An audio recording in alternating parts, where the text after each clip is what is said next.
There we go. Now we're live. You guys want to hear the intro? I'll play the intro. Let's play the intro. Let's play the intro.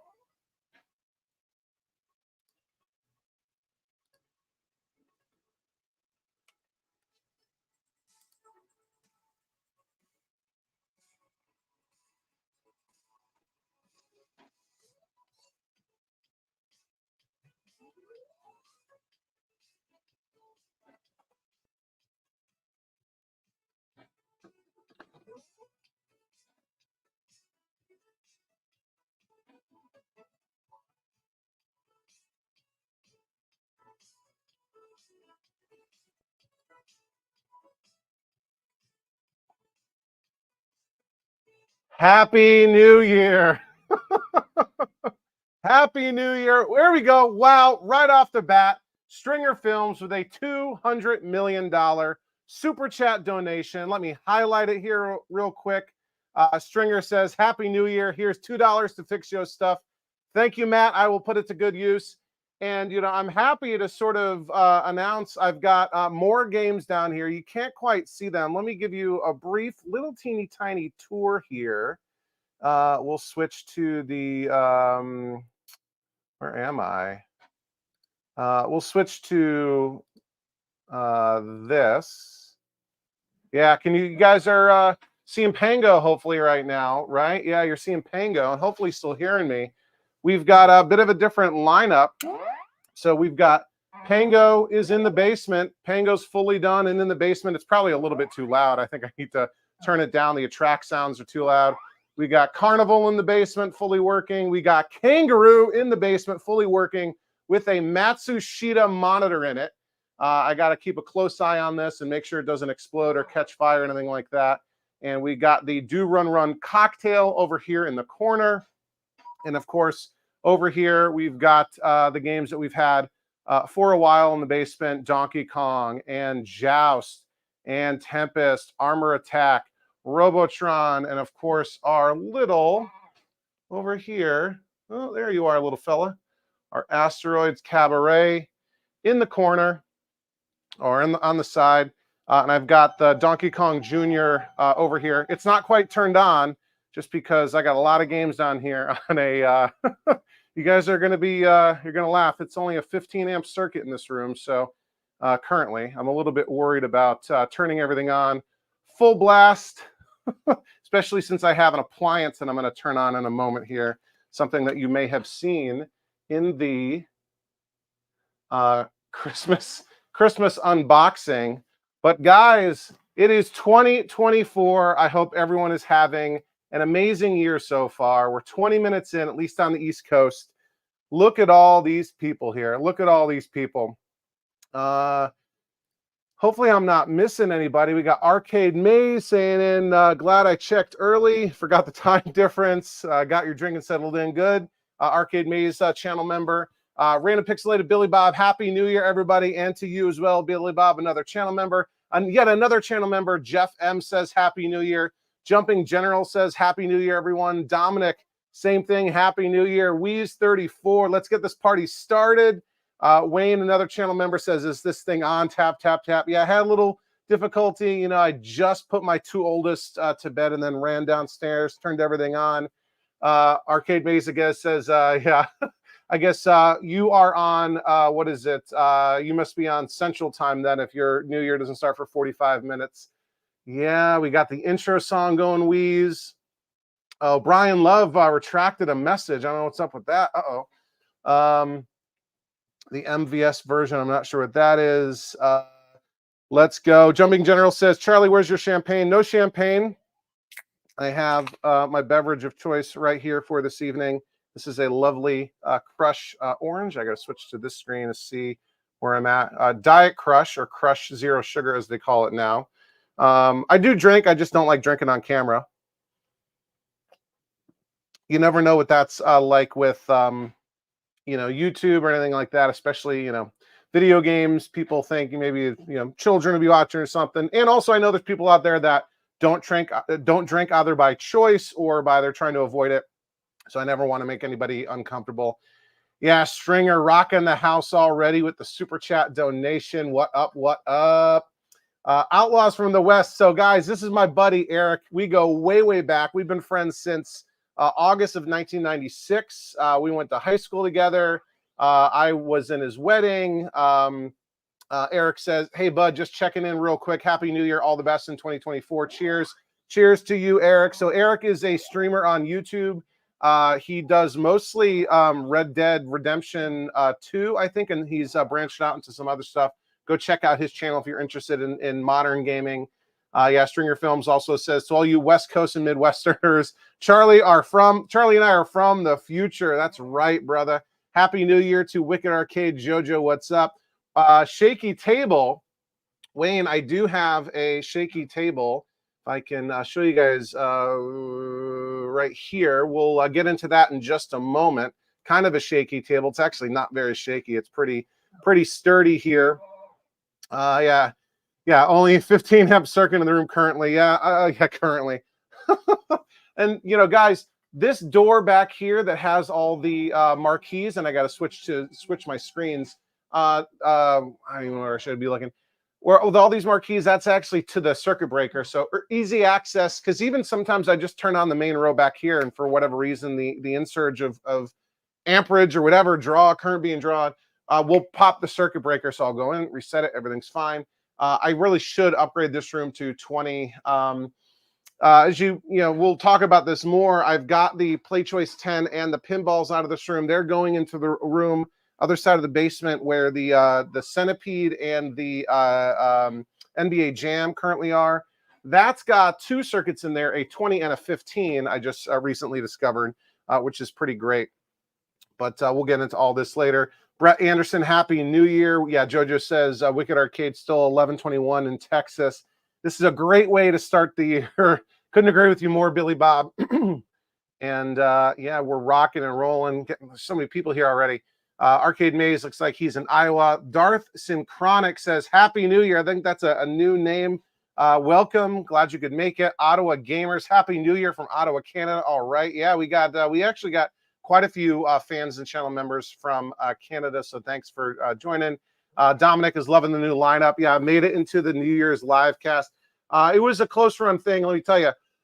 I spent the better, and I'm not done, I spent the better part of yesterday bringing these 4 games down here, moving the other games over. Each game had to be moved multiple times. You know, testing everything. The Do Run and the Kangaroo were being a pain with sync. They needed their sync adjusted as they came down here. This is the Matsushita, and you watched my episode. I think it was released earlier today, this afternoon. Thanks to Sean from Classic Arcade Repairs, I was able to get the Matsushita working again. So we went from the the darn flyback being on fire to everything's copacetic now, everything's working, thanks to Sean, and it's in the basement. The only issue is I still have that gauze issue, and I'll show you in the lower left-hand corner of the monitor. You know, I thought it was because like the control panel maybe had become magnetized somehow. But I've tested it. It's got that issue even when you're running it outside of the cabinet, away from the control panel.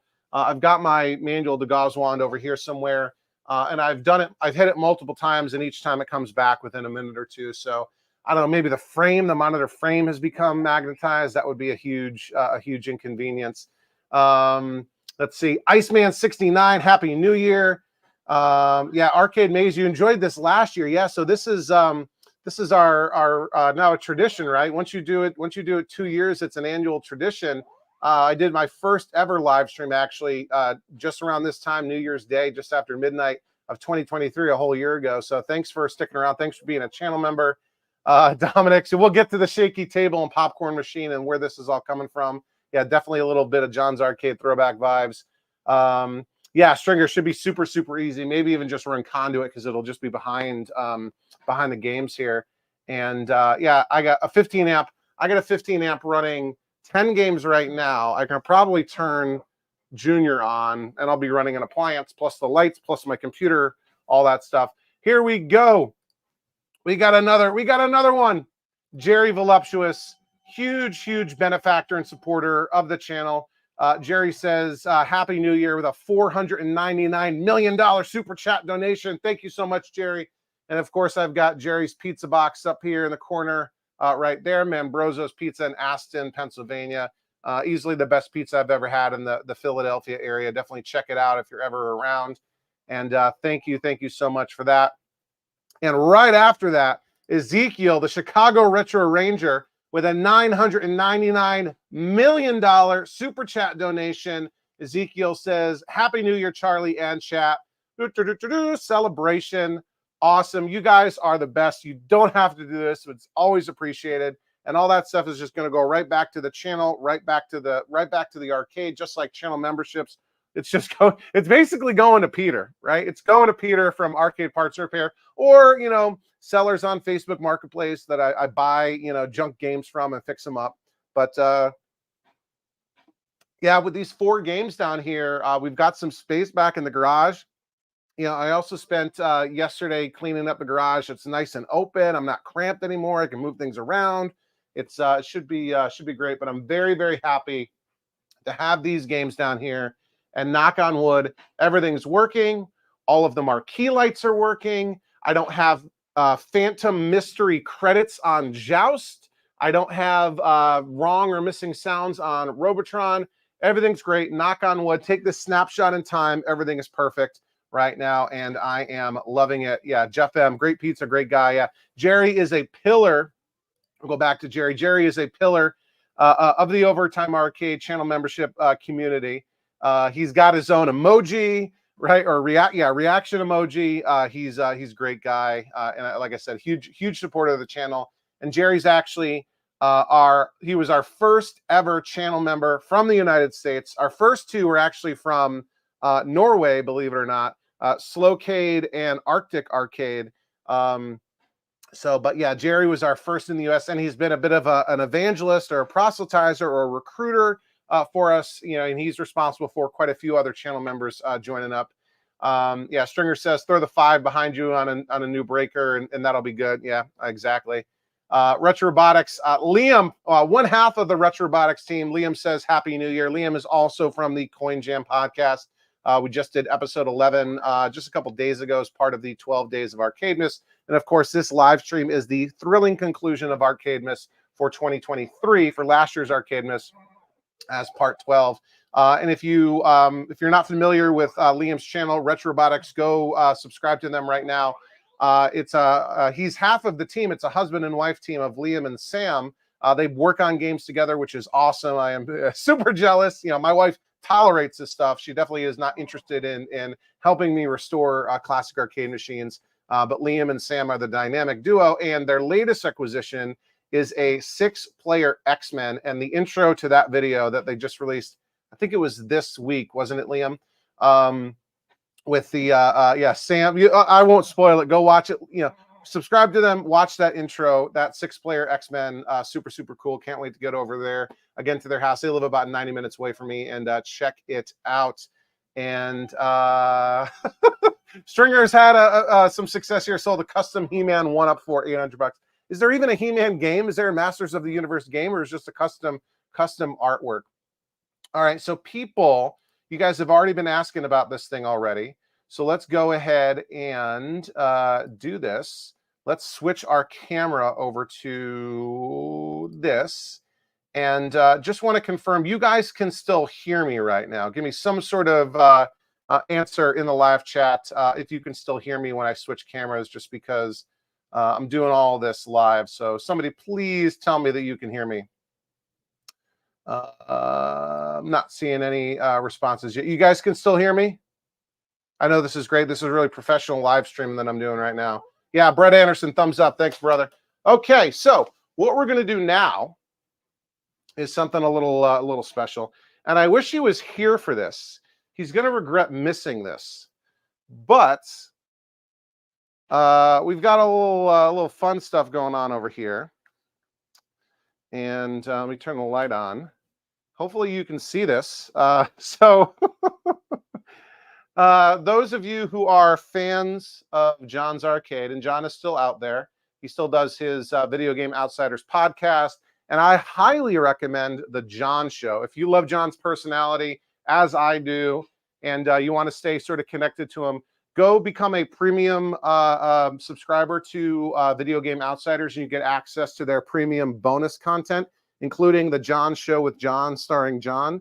He does that about twice a month. It's a little bonus audio podcast, sort of into his life, his daily life, following along what he's up to. And I would say there's maybe 5% of that content on the John Show is arcade related. So there's still a little bit in there. So John famously had a wobbly table with a New England Patriots logo, which John actually is from Chicago originally, which would make him a Bears fan, not a Patriots fan. But I'm from New England, and I am a Patriots fan. So we'll throw a little Patriots coaster right there to bring that back. And that table was super wobbly. It was an old bar table, and I think John got it for like next to nothing on Craigslist and tried to fix it and never could quite get it fixed, but it was super, super wobbly. This is one I got off of Amazon for like 40 bucks, and it's actually pretty good. It's got adjustable height, but whatever. And he had famously a popcorn machine on that table that broke, and then threw it in the yard. And then when he came back from one of his, hiatuses, is that the correct plural form? A mysterious benefactor sent him a brand new popcorn machine that he unboxed on his live stream. Well, mine did not come from a mysterious benefactor, and Pengo's being really loud. It came from Sean Cruikshank, another one of our awesome channel members. Sean sent this to me as a gift, I think for the 1-year anniversary of the channel. I was holding on to it for a special occasion. I opened it up during the Christmas unboxing, and why don't we make some popcorn, right? So I think what I'm supposed to do is turn this on. I got the instructions right here. I'm going to let this warm up. I've got my popcorn right here ready to go. It's just cheap grocery store brand. I've got, instead of, there's, different kinds of oil, and this type of popcorn machine is meant to work with oil. I've got, it's actually virgin coconut oil, which is apparently, coconut oil is what they use in movie theaters. And hopefully coconut oil is compatible with this setup. If I'm about to set my house on fire, I want you guys to tell me to stop and not do this. But I'm going to use coconut oil as the oil for this, and we'll throw the popcorn in there. We'll make some popcorn, and then maybe have some of that and get grease all over my hands, and then play some arcade games and hang out in the live stream. But yeah, we're letting that warm up. I am excited. I hope you guys are excited too. Let's just come back over here for a second while that's warming up. We got 30 viewers now. Holy smokes. Holy smokes. This is awesome. You guys absolutely rock. Let's go back here and sort of spread the love around a little bit. And what am I missing down here? Yeah, Arcade Maze. Sam was hiding inside the cabinet. That's so huge. Yeah, Stringer, is there even a game? Is there even a He-Man game? I've never even heard of a He-Man video game. Okay, yeah, was there a 2D Fire or something? Joystick Rick, Sherelle, hello, friends. I remember Joystick Rick's been around for a long time, very early viewer and commenter on the channel. Iceman69 wants me to break the popcorn machine with a bat. I hope it doesn't come to that. Yeah, made to last Bills fan. This is definitely not the Patriots year, but, you guys will be playing in week 18 to either get the number 2 seed or miss the playoffs entirely. So isn't that fun? Joystick Rick recommends the coconut oil. And yeah, so all right, let us make some popcorn. All right, I think we're warmed up. Instead of like trying to scoop it out with this, which I think is going to be difficult, I'm just going to try to put that amount of oil in with a plastic spoon. So I need to do this. I can smell that it's warm in there, and I'm going to try to put that amount of, and it's like all solid, and I'm not sure if that's going to be super hot or not. So I'm going to do this. So I'm going to wimp, and I don't want to burn myself. Ooh, that's warm in there. Come on.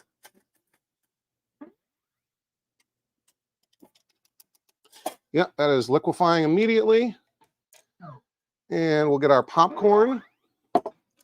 Trying to do this fast, not set my house on fire. That would be bad. I have to wake up everybody. They're all asleep.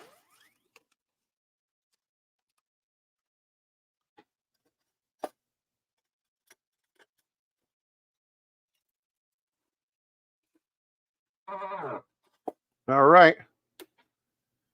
Popcorn machine is on. We are cooking. Throw this in the trash.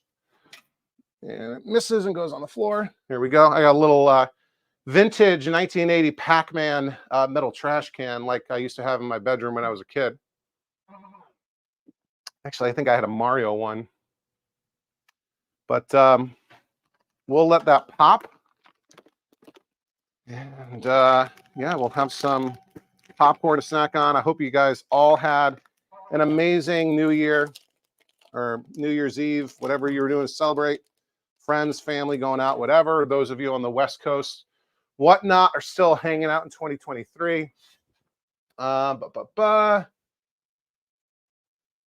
Stringer better have full documentation of that build. Yeah, Jerry.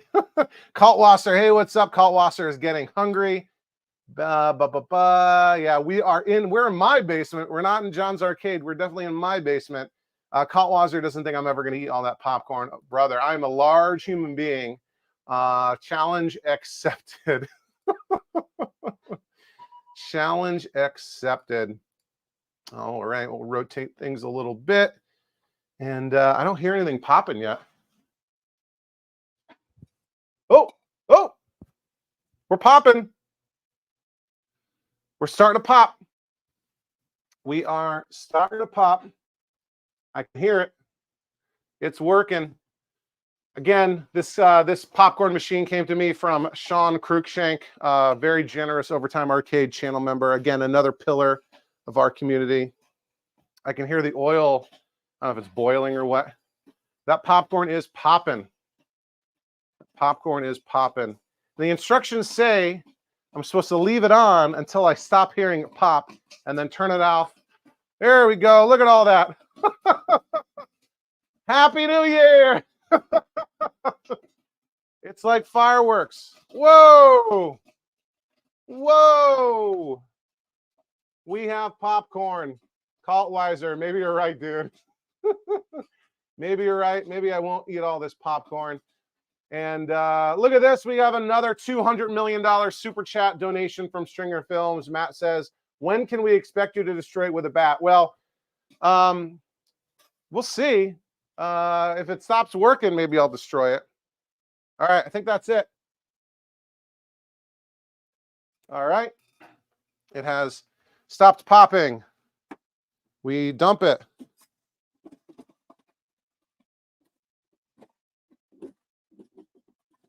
All right. Look at this. Look at this. Smells good. We got a tray of delicious, freshly popped, where is it?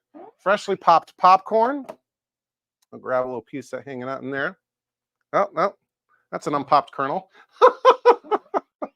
Don't eat that, Charlie. What are you doing? All right. We'll grab just a little bit of salt here. A little bit of salt. Any coming out? No. Just open this thing.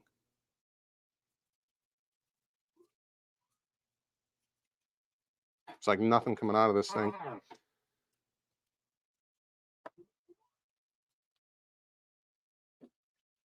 All right. Pick that up a little bit. And we've got some popcorn. Hey, can you guys see me? Hey. Hey, Sean. Thank you, Sean. Oh, that's good. Num, num, num, num, num. All right. Come back over here. Yeah. So by using, apparently, I was doing a little bit of research on this. Apparently, by using the extra virgin coconut oil, you get a hint of a coconut flavor. That's good. Very good. But you guys really didn't come and see me make popcorn and eat it. Yeah. All right. Let's see. Dell's in the house. Delusionals Arcade. Happy New Year, Charlie, and to all my arcade friends out there. Thanks, Dell. Guys, go watch Dell's channel. Go subscribe to Dell's channel. He's a huge friend and supporter. He's provided so much awesome advice for me behind the scenes. He sold stuff to me, gave stuff to me.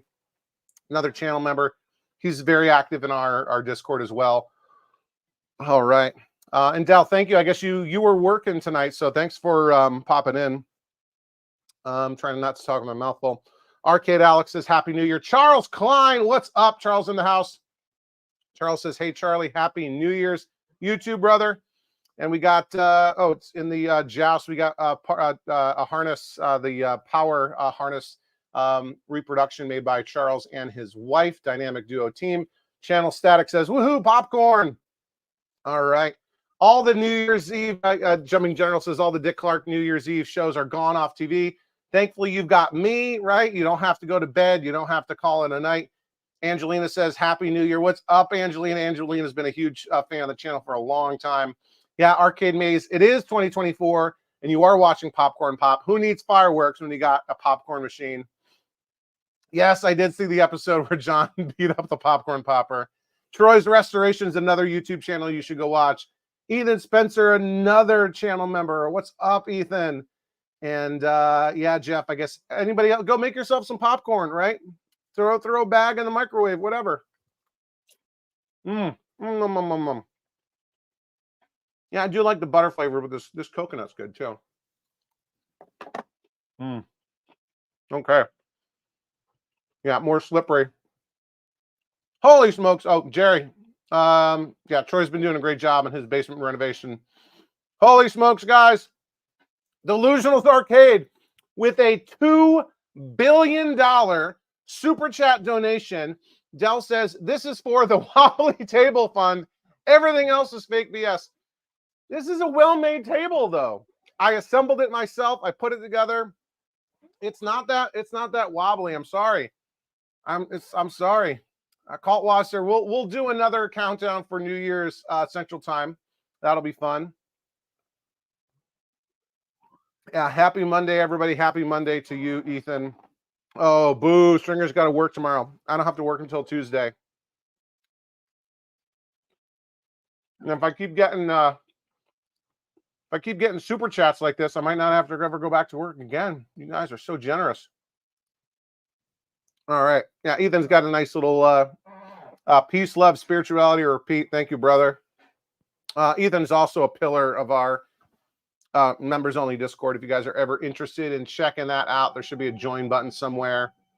But let's see. We got a new channel member, I think. Was it just today? I don't know if he's here. We got a new channel member today, Ken Maynard. Ken, thank you for joining if you're watching this. Other recent channel members, recently joined channel members include Kazella's Arcade. Pete, go watch his channel. Gino Blaze. Jeff M is relatively new. Thank you all for all of your support.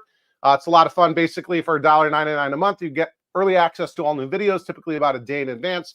You get access to our private members only Discord, like I've been talking about, and you get access to a monthly members only live stream. So if you like hanging out with me like this, you want some more of that, $1.99 a month is all we ask. So let's see. Of the people that have donated, I'll let them kind of have first dibs on what we play. So maybe Dell, is there a game? If you're still here, if there's a game down here, it doesn't have to be one of the new ones, which are Pango, Carnival, Kangaroo, and Do Run Run. Any game down here that you want to see me play first, Dell, and you'll have dibs on calling that out. Ethan thinks I'm going to hit 50,000 before next winter. I don't think so. I do think channels start to cap out around 50,000. We'll get into a little bit of this later. We'll dig into some metrics. I'm happy to share that kind of stuff with you guys. Looking at the other channels out there, like John's channel, like Joe's Classic Video Games with Ron and Joe, like Patman QC, they tend to cap out around 50, 60,000 viewers. These are really established channels that have been around for 5, 10, 15 years. Retro Ralph, right? Like, I think 50, 60,000 is kind of like what the market size is for people that care about this sort of thing. Maybe we can reach a broader audience, right? I can do more short videos of like gameplay. I'll never, you know, my core is always going to be in. Dell has decided to go with do run run, so we'll do that. My core will always be projects, right? The core of what I do will never change. It will always be repairs and restorations. Whoa, and that's always what we're going to do. But I can do more like gameplay videos of shorts, right? I can make short videos of all my games. I can do like little recaps. I've been thinking about doing a recap of the Donkey Kong restoration and the Robotron restoration and the Tempest restoration. Those are all things that I did before I ever had a YouTube channel. So I can, and some others as well. What other ones? Some of them I've got a lot of, you know, detailed documentation, photos, that sort of thing. And I could, you know, put together like a short video with that.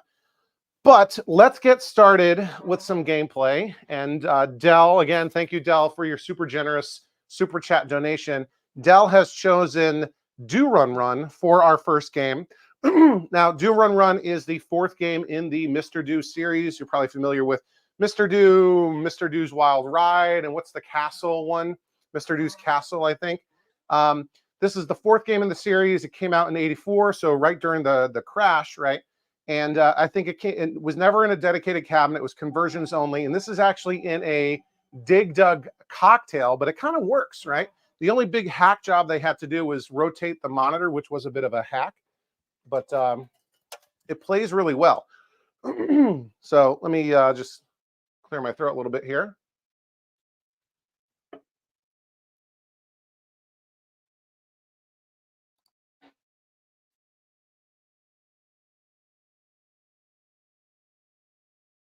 And make sure we're, make sure you really can see the action on the screen. And let's go ahead and get started. There we go. And I've got the sound down on this on purpose, just because it was super loud, and this thing makes really annoying sounds during attract mode. And basically what you need to do is, there's two ways to clear a level. Either you kill all the enemies. Oops. Or you clear all the dots. And I'm kind of not paying attention. I'm also leaning over.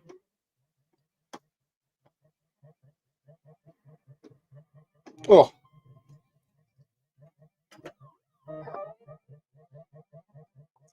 And you have this Powerball thing that you recharge by eating dots. And one guy left. There we go. So you either eat all the dots or defeat all the enemies, and that's how you clear a stage.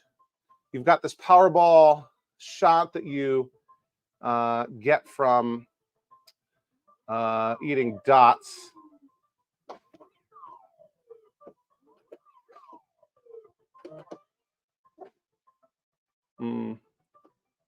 There we go.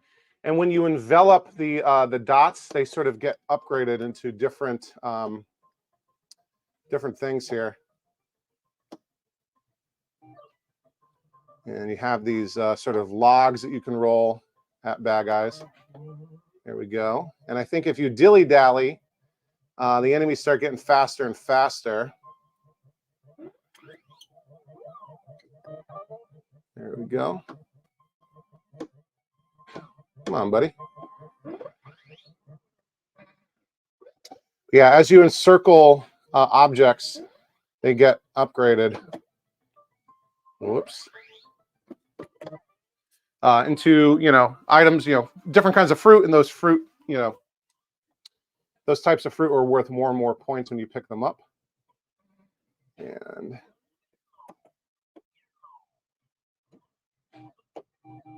that was pretty good right there.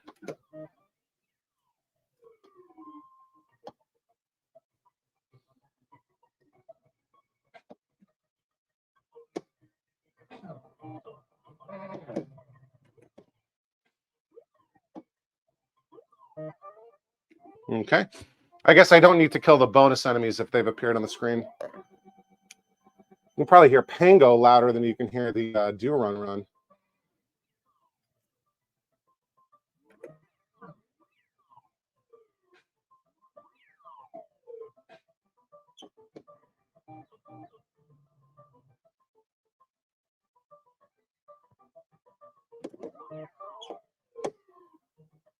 Oh! Can't really turn on a dime. I've heard people also compare this game to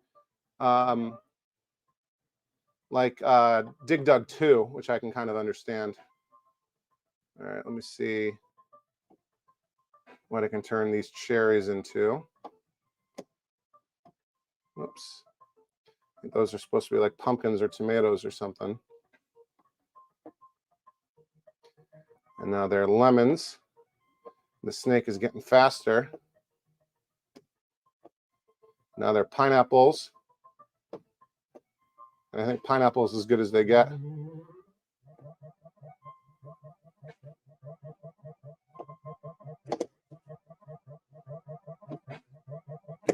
There we go. Sorry, bumped the camera. I'm actually having a great game. A great game right here. And I think what you want to do is kind of stack up the enemies to make them kind of do that. Ha ha! Yep. This is probably the highest score I've ever gotten. So.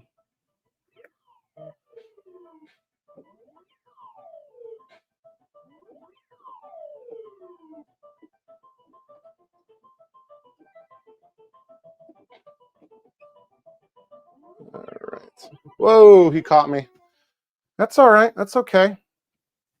I know Dell's played this on, is it on the 16 one, Dell, or where were you playing this?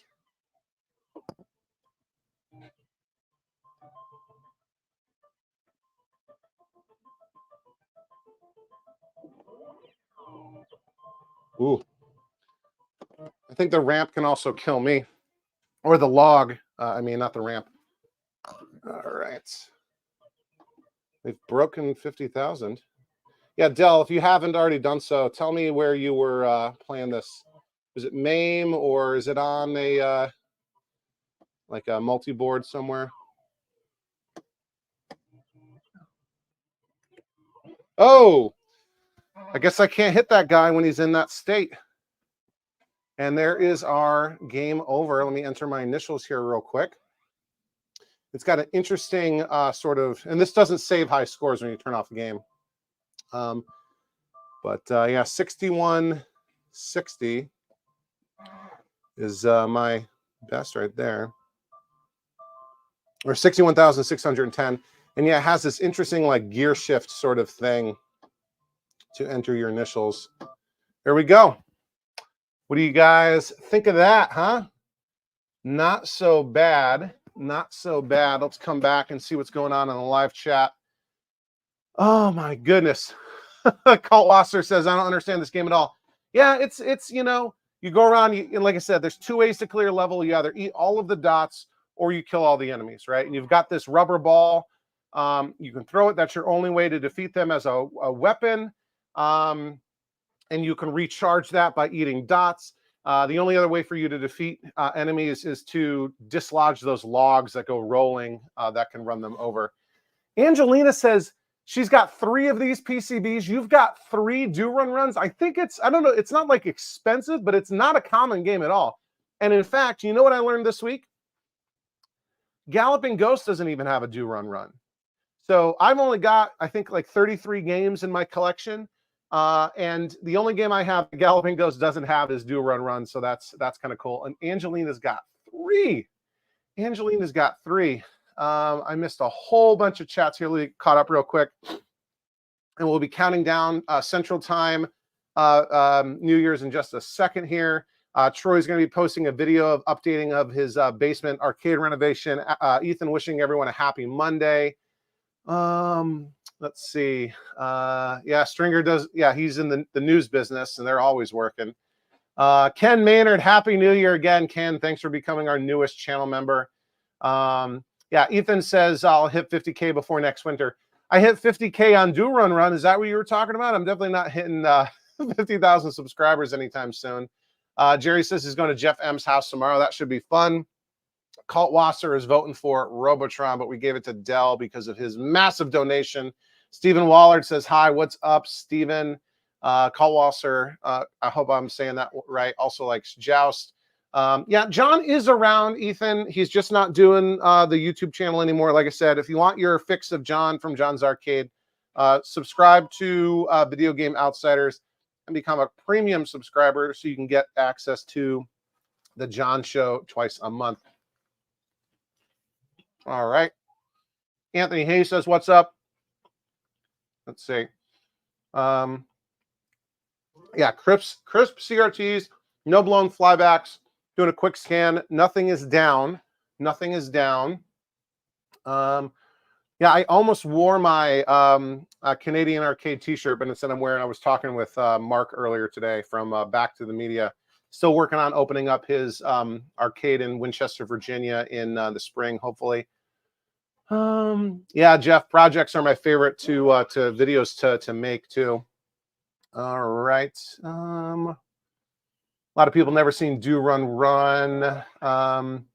No, Arcade Alex, you're not the only Canadian. We've got other Canadian fans here. We had Ottawa Gamers is here, and he might be in a little bit later. But Wayne Sylvester is a channel member. I was chatting with him earlier today. We got a lot of Canadians supporting the channel. Angeline, yes, you can get a diamond. I don't know if it's random or there's something you got to do to trigger it, but it's like a bonus. The diamond is a bonus somehow. Oh, it's on the Pandora joystick, Rick. Thanks for pointing that out. And let's count down. Let's see. Current time. We're almost at midnight. We're almost at midnight. I'm looking for a clock that's got a second ticker. Of course, time.gov is getting slammed right now. And oh, it's midnight in Chicago. Happy New Year to everyone in Central Time. Happy New Year. We just hit it. Yeah, I don't have to agree to cookies from time.gov. It is officially 1 a.m. on the East Coast, midnight Central Time. Happy New Year to all of my friends and viewers there. Yeah, Sean, baby, you missed it. I made popcorn live on camera with the popcorn maker that you sent me. Worked great, no problems. Didn't burn my house down. It's awesome. I got grease and salt in my hands for lubricating the joysticks. Thank you again, Sean, for very, very generously sending that to me. Dell says he's got a few mirrors left. You've seen me use Dell's mirrors. It's really cool contraption. Makes it super easy and convenient to hook it up while you're in the back of a monitor, on the back of a cabinet, adjusting a monitor. So if you're interested in getting one of those for yourself, reach out to my boy Dell here. Yeah, we have hit. Oh yeah, Wayne is in the house. Yeah, Wayne in Saskatchewan. What's up, dude? All right. Canadians are in overtime of 2023. Yeah. The white line, Colt Wasser, is sort of shows my trail. So as I envelop, as I go in circles around those dots, I keep increasing their value, right? So they go from like dots to cherries to different fruits, right? And each one of those different upgrades is worth more and more. Angelina says, RIP. Jimmy Linderman was the Mr. Do world record champion with over 30 million points. Crazy. Am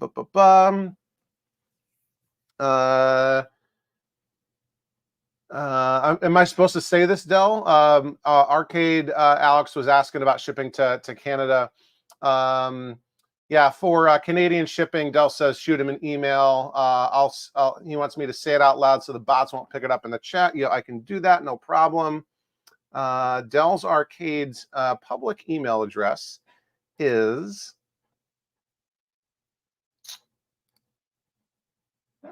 oh no.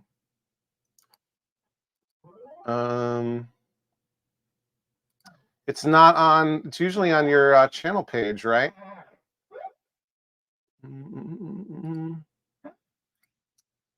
Do I have it?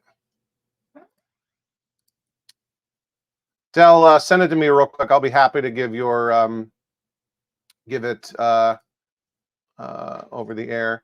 Oh, hold on, jumping ahead here. Boom, Sean Cruikshank, my man, $2 billion super chat donation. Sean says, for the popcorn fund, Happy New Year. I went with the store brand, right? I got the cheap stuff. I don't know what they have out in California, like Ralph's, right? This is Harris Teeter store brand popcorn, but it worked out great. And I think you might have missed it. I used it's extra virgin coconut oil, so it's a little bit of coconut flavor. I put a little bit of salt on it. Awesome. Let me put this back in. It doesn't keep it warm, will it? We'll stick that back in there. It looks more complete with the popcorn in it. All right. What else is going on in here?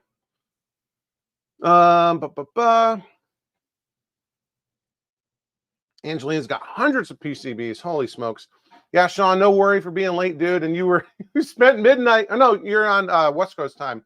You still got a little bit of time. Jump in General wants to see some Kangaroo. Yeah, we'll get to that. BattleBots is awesome. Yeah, Iceman 69. Liam is a world champion. Liam and Sam, part of the Sawblaze, I think is their bot's name. Jeffrey Mays, Happy New Year from Chicago. Happy New Year, Jeffrey. Cheers to you, my friend. I'm drinking my Crush Orange Zero Sugar right here. Angelina's making popcorn. Okay. Yeah, Stephen, what time zone are you in? Okay. So, Sean, because of that donation, I'm going to let you pick the next game. What game does Sean want to see? Pick a game, Sean, and we'll get set up to play that.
Have I been muted the whole time?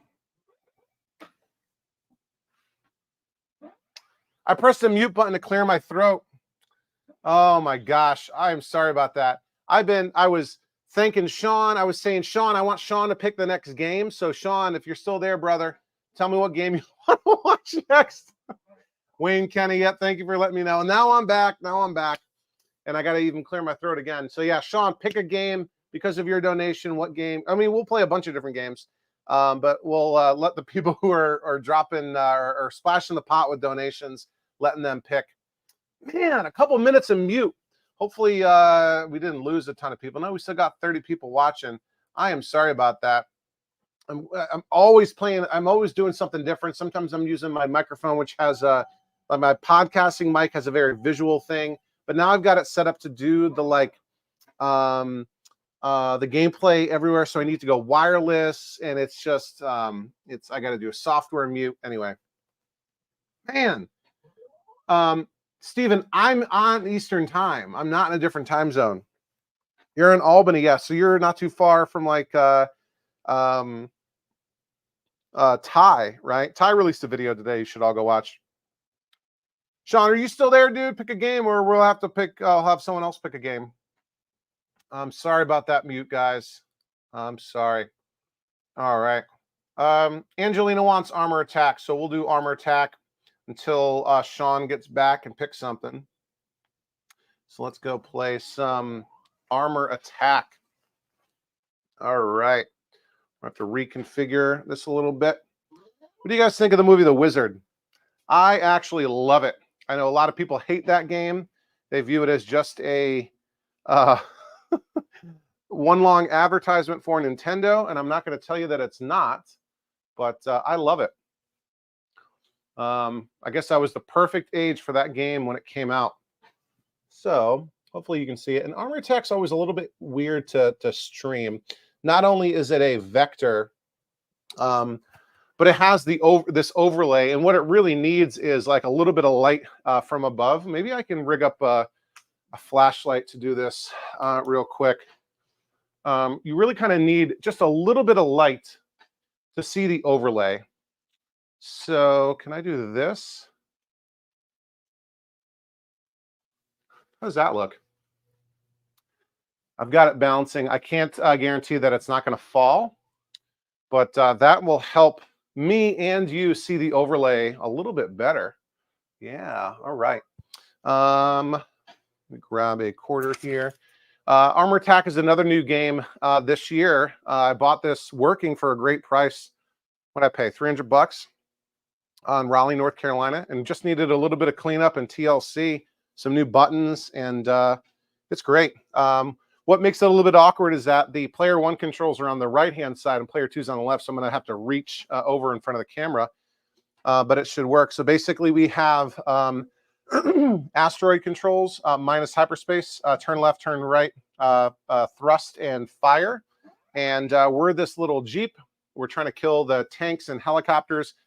Tanks require 2 hits to kill them, 1 to disable them so they can't move anymore, and then a second hit to destroy the turret. Because if you hit them once, they're stationary, but they can still shoot, so you got to watch out for that. The helicopters only take 1 hit to kill them, but they can fly all over the city. They don't have to follow the buildings. They can't shoot through the buildings, but they can fly over the buildings, whereas you and the tanks have to sort of steer around the buildings. Every time you hit a helicopter, it increases the point value that the tanks are worth.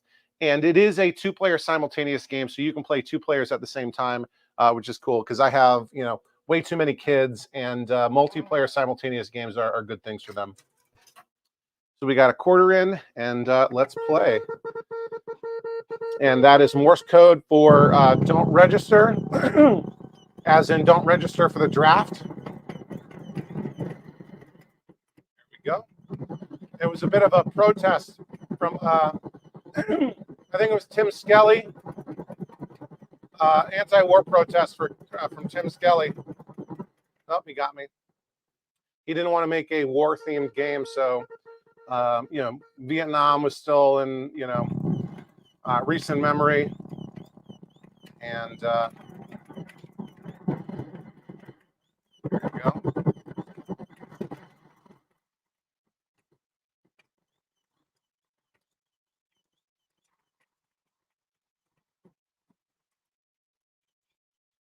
Unfortunately, the explosions of the enemy vehicles, got me again. The explosions of the enemy vehicles don't harm you, and them exploding doesn't kill you. The only thing that kills you are their shots.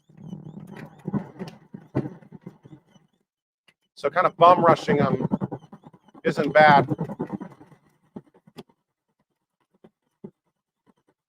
I'll do that sometimes. I'll bum rush them.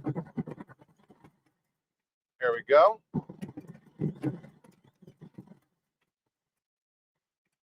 I think the tank will eventually explode on its own. All right.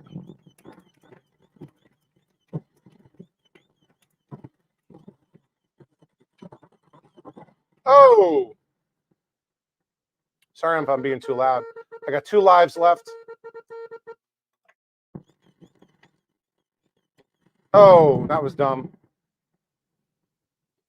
I crashed into him instead of driving around. And the crash didn't kill me. Him shooting me killed me.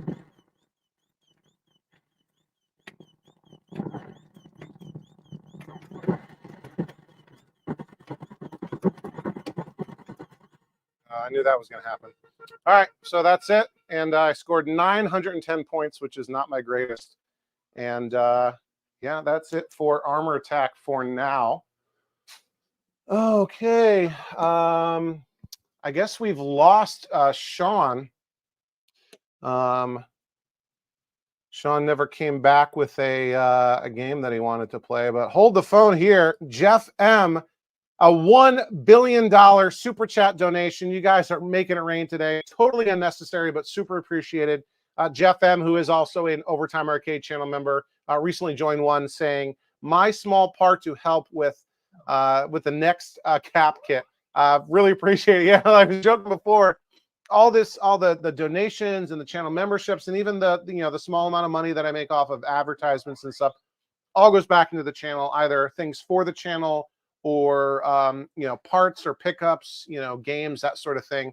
So much of this is actually, this money just goes to like Peter from Arcade Parts and Repair, which is where I buy as many of my parts as possible.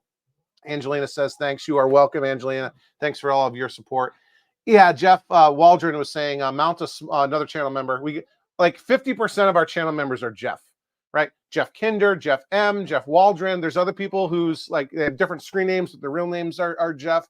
Jeff Waldron recommends mounting a small LED strip above the marquee bracket to maybe help out with the light. I've been thinking about things, and I wanted to like power on and not be like a really bad mod. All right. So let's take a little break here for a second and think about what we've accomplished this year. So I'm going to look at some numbers here real quick, and hopefully this isn't super boring for everybody. But I probably should have done a lot of this homework before, but let's see. I released so many videos. So at least 50 episodes. Let's see, I've done 78. I've done 78 full-length episodes in total. And let's see. There are 18 here and 19, 20. So I did, what is this? 58 and then subtract 3. So I did 54 full-length episodes this year, which blows my mind. That's basically one a week, plus a couple of extras for the 12 Days of Arcademas. And again, this is day 12, and I basically, the company I work for is closed between Christmas and New Year, so I've had this whole past week off.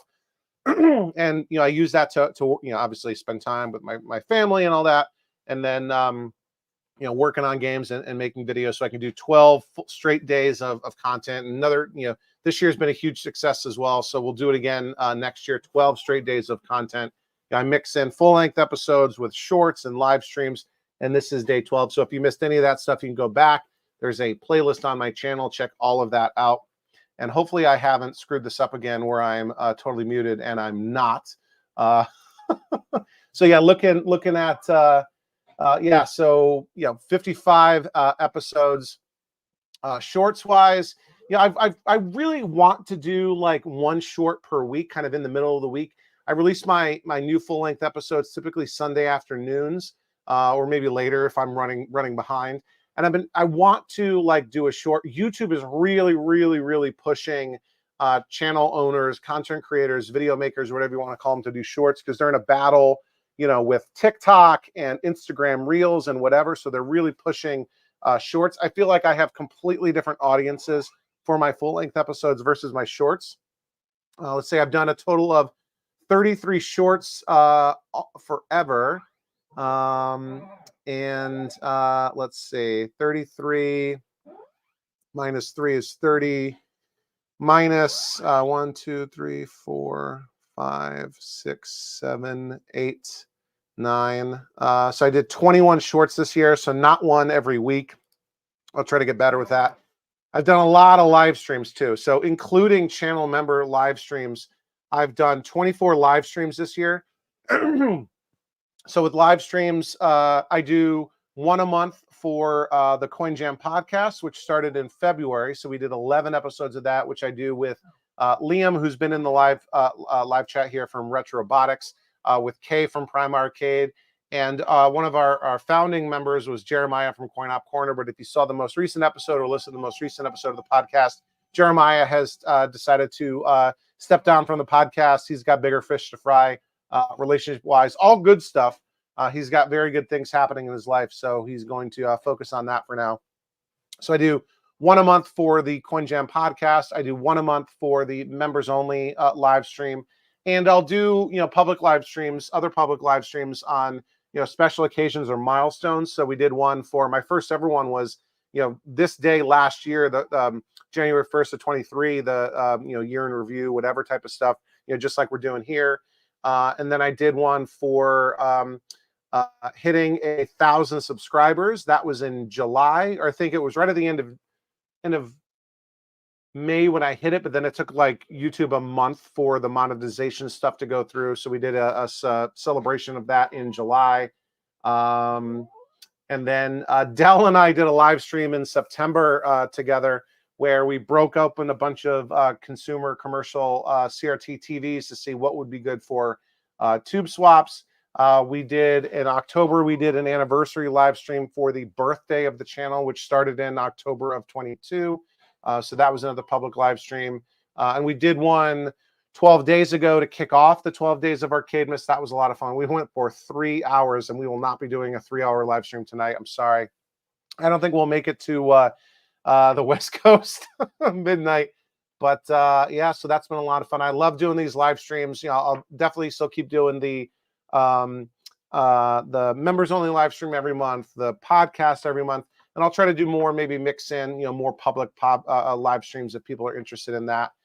And yeah, so that's what's been going on content wise. I see we got something else going on over here.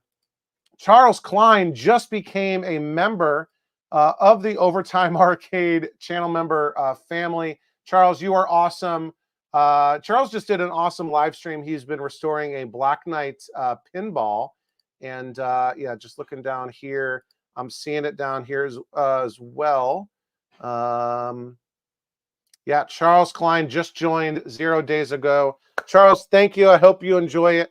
For your $1.99 a month, you'll be getting, you get sort of, a little badge here, almost like a sheriff's badge in the live chat. You get early access to all new videos, monthly members only live stream, and our private members only Discord. I'll send you the info on how to join the Discord soon. Thank you so much for your support. We got some other folks joining in here. Encore MPW. Josh, what's going on? Happy New Year, brother. I think you're on Central Time too, right? I need to do a live auction video. I'm not selling anything. I got nothing to sell. Win some stuff. We'll figure out something like that. Yeah, that tube swap live stream was a lot of fun. Mosaic, Katru 311, Steve Lady on the house, friend of the channel, frequent guest on the Coin Jam podcast. What's going on? It's not quite New Year for you yet, Steve. I think you are on Mountain Time, right? Awesome. Yeah, Charles, thank you so much for supporting the channel. So let's just do a little bit more with what's going on with the content. We'll take a look and see. So the most watched video, and with like, it kind of blows me away. What does well, what doesn't do well. The things that do really well on the channel, the things that do the best are pickup videos, right? So when I get a new game, started talking about it, digging into it for the first time, that does, really, really well. And looking at my most watched videos of all time, the top 1, 2, 3, 4, 5, 6, 7, 8, the top 8 most watched videos are all pickups. Okay. And after that, it's, a mix of pickups and restorations and, whatever type of stuff. And I guess that makes sense to me, right? Because, the pickup is usually the first part in a multi-part, restoration, rehab, whatever, type of project. And, what's the most watched episode of any TV series? The first one, right? if you have like a multi-part, you know, movie, what's the most watched part? The first one. So I get it, and it's exciting, a pickup, whatever. Do you really, you know, that's an exciting, thrilling thing that you want to kind of, you know, live vicariously through that. Do you really want to live vicariously through me beating my head against the wall, working on a Matsushita monitor, which is still running, so that's good. Yeah, so the most watched video of this year and of all time on the channel, and the top 4 most watched videos on my channel are all from this year. Number 1 is the Defender pickup.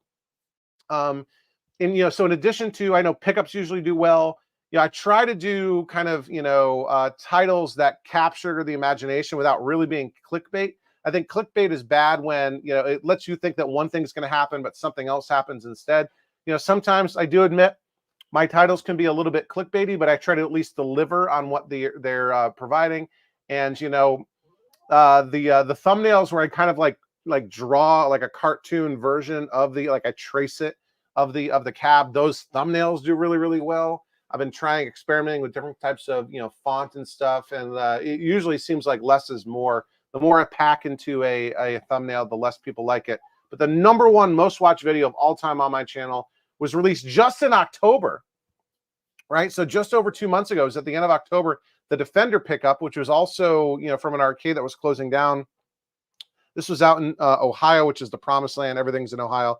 That video has over 9,500 views already, which is awesome. Number 2 was the Kangaroo pickup. That was from an abandoned mall, also in Ohio, again, the promised land. That's approaching 7,500 views.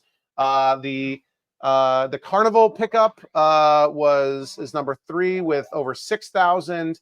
And then, believe it or not, the Future Spy is the 4th most watched video. That's from last month. That's from December 10th, less than a month ago. That's already got 3,000 views. Already number 4 most watched video of all time. And that game is terrible. Well, I mean, I can't say that. I've never played it because it doesn't work. But we'll get that working. We'll get the Defender working. And then the number 5th most watched video just hit 3,000 views is the Joust pickup from last year. That, believe it or not, was during the 12 Days of Arcademas. That was day 3 of the 12 Days of Arcademas last year. So, yeah. And then shorts-wise, views, let me tell you, some of these shorts just get into the algorithm and take off. My most watched video of all formats, of all types, is a Donkey Kong video. It was, again, a bit of a clickbait title called Donkey Kong The Lost Level, basically talking about the cement factory or the pie factory and how it doesn't appear on most home ports. Like it's, you know, famously not in the NES version of Donkey Kong. And if you're terrible at Donkey Kong and you know, really just a casual player, you know, you've got to clear, you know, quite a few screens before you see the pie factory for the first time. So I did a, you know, 60-second video sort of saying, here's what you need to do to get there, right? Beat the ladder stage and then the rivet stage and then, you know, whatever, and then you get to it, right? That has almost 18,000 views, believe it or not. Crazy. And then everything else is, you know, a bunch, you know, the most common, most typical type of short video that I do is tours, 60-second tours of arcades across the country. I travel a fair amount for work, and when I do, I try to go to an arcade nearby, and so different things like that. So what's going on? What am I missing in the live chat? Okay, I was up to there. Angelina wants to see a home console stream. I'm not against it. That wall, I guess it's kind of cut off. This is all console games. This is all complete in box NES, and then loose cartridge NES, and then Switch, and then down here is like Genesis games. So I have almost a complete set of you know, loose NES cartridges. I'm about a dozen games short. You know, things, you know, obvious stuff like stadium events I don't have. You know, Little Samson, that sort of thing. I can do that if you guys would be interested. I feel like there's so much content like that already out there, but if you guys are really, really interested in that, I'd be happy to do it. Holy smokes, another new channel member, James V833, just became an Overtime Arcade channel member. James, thank you so much for your support. I'm sure you'll enjoy it. You're going to get a lot for your $1.99 a month. Again, early access to all new videos, monthly members-only live stream, and access to our private members-only Discord. James V joined 0 days ago. I'm seeing it in the analytics already. Thanks so much for your support, James. You are awesome. I appreciate it. Both you and Charles Klein, who just became channel members. Awesome. Let's see. Jeff M is saying his buddy Dave is a classic console Twitch and YouTube streamer. That's not Dave from GameSack, right? That's the only Dave, classic console Dave that I know. Mosaic, Catcher 311, Steve likes the arcade tours. Maybe I'll try to do like a more in-depth one. It requires a little bit of coordination and talking to folks. I've talked to the guys at Barcade a little bit.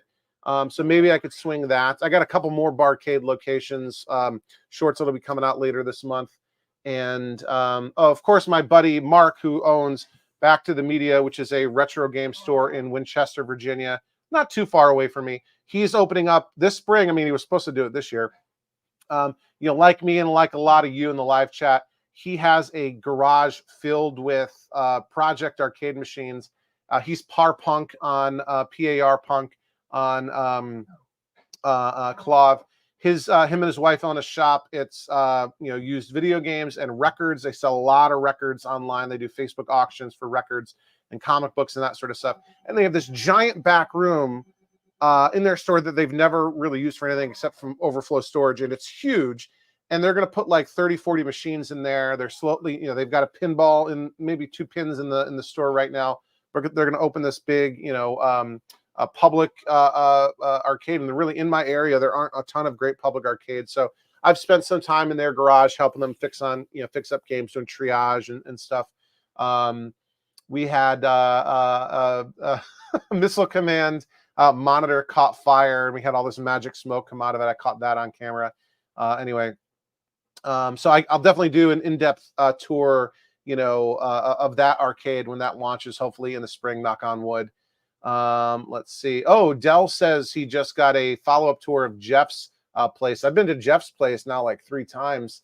I keep going with Jeff to pick up stuff from his storage unit to bring it to our buddy Gibby down here in Virginia. Let's see. Happy New Year. Yeah, thanks again, James. Really appreciate it. Let's see. Yeah, James from Clav. I know, dude. Wayne wouldn't mind a console video. We can explore different things. Okay, stop the presses. Mosaic Arcade, Couchroot 311, Steve Laity. Again, guys are splashing the pot here. A $999 million super chat donation. Steve says, just supporting the channel. Happy New Year, Charlie, and all collectors. Keeping it alive in 24 and beyond. Steve, thank you. Appreciate it. You guys should all go to Mosaic Arcade. I think it's YouTube/@Katru311, KHATRU 311. Subscribe to Steve's channel. He does a lot of tours. He has a pretty interesting collection. So I think Steve's in Vegas. And so like this is his active time of the year, right? Things are slowing down for a lot of us across the country. I got to put on multiple layers, keep the garage doors closed, turn the, I got a little space heater that doesn't really do much to keep the garage warm enough for me to work out in the garage this time of year. But this is now perfect time for Steve out in Vegas and other folks out in Vegas.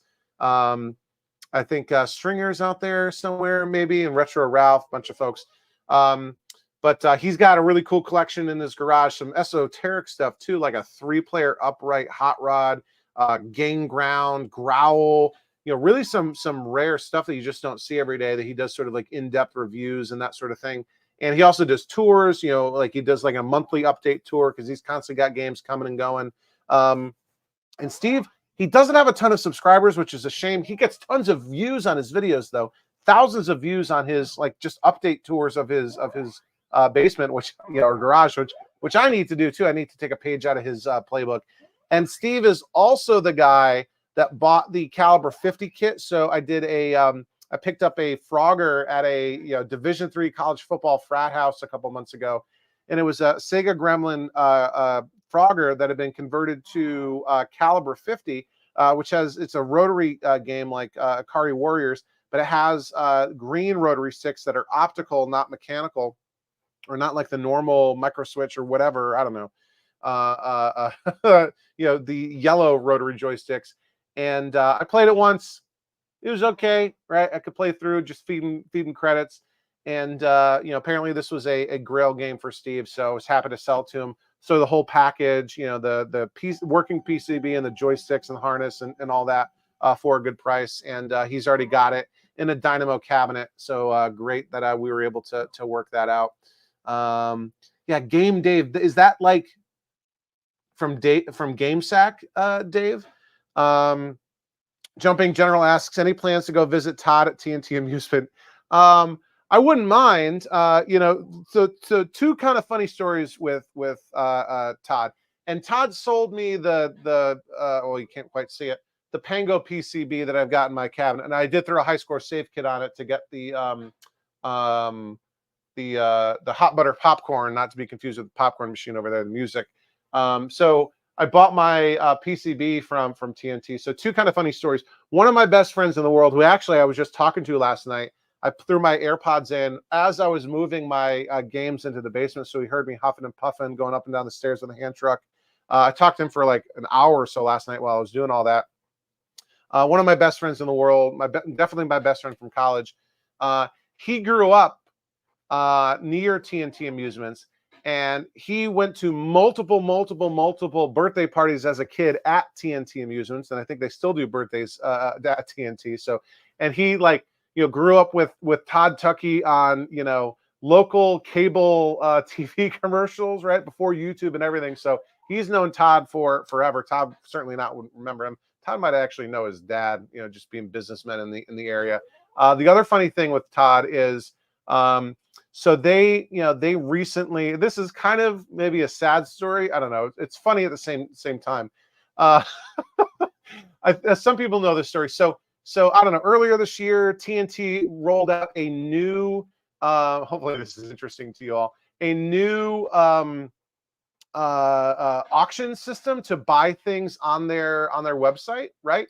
Yeah, I don't know what they were using before. It always seemed fine to me, but maybe it was too expensive, whatever. So they built their own, like from scratch, in-house. They coded it themselves. There have been a few bugs, let's just say, but whatever, it's working. And you know, you had to register for the new auction site, and they had to approve, or for the new auction software, online auction software, and they had to approve you and like give you like a, you know, a limit, like, you know, not credit, but how much you were allowed to bid, right? Like, you know, somebody new they'd never heard of before, they're not going to let them bid $10,000 and like screw up an auction and have that person never pay, right? So you register, and then they approve you, and then like they call you and say you're good to go, right? And you know, my phone is set up that, you know, I don't have Todd Tucky on my contacts list, right? But my phone is set up where it automatically will send a voicemail anybody that I don't have as a contact, right? So I get this voicemail, and it's like Southampton, PA, right? And I'm like, that's either my buddy who grew up there, maybe is he calling me from his parents' house, or this is TNT. And I get this like 2-minute long voicemail.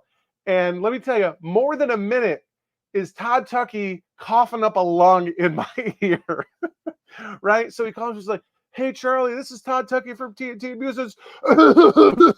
And it's just going on and on and on. And he's like, and then he finally like catches himself. He's like, I am so sorry. That was so terrible. And I'm like sitting there just listening to this thing because it's a voicemail, right? I'm listening like, is Todd Tucky dying on the phone? Like, God forbid, right? He's an older guy, right? And I'm like, did I get Todd Tucky's last words on a voicemail? But anyway, he's fine. Everything's fine. He had a frog in his throat, whatever. We've all been there. But I was mortified. I was petrified that Todd Tucky was dying and you know, coughing out his last words to me on a voicemail telling me that my account was active for his new auction software. Wild, wild, wild. Yeah, James, again, thanks for joining, dude. Yeah, Del, we can collab. Yeah, let's see. Yeah, why don't maybe we can both descend there, we can invade, we can show up, shoot it guerrilla style. I don't know. We can figure something out, Del. We can meet there, we can like take over. We'll do something. I think Todd's always up for that sort of thing. Angelina says she needs to drop off a Space Invaders pinball. Fun game. Space Invaders pinball. I might like it better than Space Invaders. For holy smokes, Jeffrey Mays just became a channel member of Overtime Arcade. Let me go and look at it over here. Confirming, yes, Jeffrey Mays has joined 0 days ago. We have 4 people who've already joined today. Ken Maynard joined earlier today. We've got 3 people that have joined during the live stream. Jeffrey Mays, Charles Klein, James V833. You guys are so awesome. I think that brings us up to 37 channel members. Unbelievable. I will be reaching out to all 3 of you. I'll give you the info you need to join the private members only Discord. Jeffrey, thank you. But this, like, we talked about this before. What's that? Oh, it's just glare. Like, do I have grease on my head or something? Anything? Any games down? No. We talked about this before, and we just got another one. Like 37 channel members, 20 of them are named Jeff, and I'm not kidding. I'm not kidding. And now another one, Jeffrey Mays. We'll have to come up with some nicknames for you, Jeff, right? We got like 3 Jeff M's already, too. Crazy. Thank you so much for your support. It means a ton. Completely unnecessary. You guys never have to do this, but I appreciate it so much, and all that just goes right back to the channel. And by becoming a channel member, you get early access to all new videos, monthly members only live stream, and access to our private members only Discord. Yeah, I'm way behind. I'm like 6 minutes behind on the chat here. Yeah, you got to make a Caliber 50 video, Steve. That'd be great. Yeah, another Jeffrey. This is the place. We got to change the name. It's called like the Arcade Fund or something like that. Is the name of the membership. We got to call it the Jeff Club, right? This is it's for Jeffs and friends of Jeffs. That's what we're talking about. All right. Yeah, Joystick Rick says that might be the best Todd Tucky story ever. I saved that voicemail too. Maybe I'll put it in the Discord. Steve Wallard signing out. DJ 3 Stripes. Holy smokes. DJ 3 Stripes, a $1 billion super chat donation. DJ 3 Stripes says, Happy New Year, Charlie. Thanks for keeping the content we need going. Omaha, Nebraska. Is Omaha Mountain Time or Central Time? So I don't know. Are you living in the future? Are you living in the past? Well, we're all living in the past with this stuff. DJ 3 Stripes, thank you so much. Your donation will help keep all this going. It goes right into the channel, goes right into parts that I buy from Peter. Awesome. Holy smokes. Guys, Stringer Films just became an Overtime Arcade channel member. Let me hit refresh over here, making sure it's popping up over here, getting populated. Stringer Films just joined 0 days ago. Stringer has been one of the biggest supporters of my channel. We talk a bunch on Twitter. We shooting the, barbs back and forth. Matt is awesome. Matt is a huge supporter. Matt's always dropping super chats, and now he's part of the Overtime Arcade channel membership family. We'll get you into the Discord soon. Boom. There's the $2, Stringer. Thank you. The Jeffs are fighting, right? We need more Jeffs to keep the levels up. Angelina says, play Popeye Cocktail. I don't have Popeye. I got Donkey Kong Jr. Stringer. No, Stringer's Matt. And hopefully, yeah, I don't have a Popeye. I need to get a Popeye someday. Wear that Dell's hat, brah. I'll do that. Yeah, this is actually a cigar hat. A lot of people don't know this. Channel members know this. This is not my first YouTube channel. Years ago, like 15 years ago now, I had a cigar review channel. And I still get cigar manufacturers send me cigars now and then. I used to smoke like a couple cigars a week, and now it's like a couple a year. Yeah, here's my Dell's Arcade hat. Happy Dell. Persiv 444 says, Happy New Year, impressive collection. Thank you so much. This isn't even half of it. I got more in another room. I got a bunch in the garage. I got some at my office at work in the break room. Oh my gosh, you guys. I can't even get to you guys are all being so generous. I can't even get to gameplay. Maybe we will be doing a 3-hour live stream. Who knows? DJ 3 Stripes just became a channel member. I already saw it pop up over here. Thank you so much. Really, really appreciate it. This is great. This is going awesome. You guys are the best. You guys are the best. Take my money, Stringer Film says. Sean, I know. Sean says, "Holy cow, Charlie! This is how much people love you." I don't get it, right, you guys? I'm just. It's funny. So Electric Dreams on Clove, who actually lives not too far away from me. I've seen him at parties, in the area. He's a great guy, and he has this like public persona, I don't want to say the word on the live stream, but like crap posting all the time, and it's I think it's hilarious. I love it, right? He's like the nicest guy in person, right? And he's been in the hobby for a long time. He was actually quoted in the book about Luna City. What was that guy's name? Peter, I forget.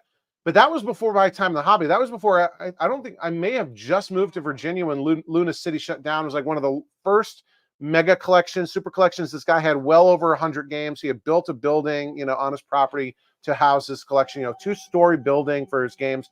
And then it all sort of like came tumbling down, metaphorically speaking, figuratively speaking.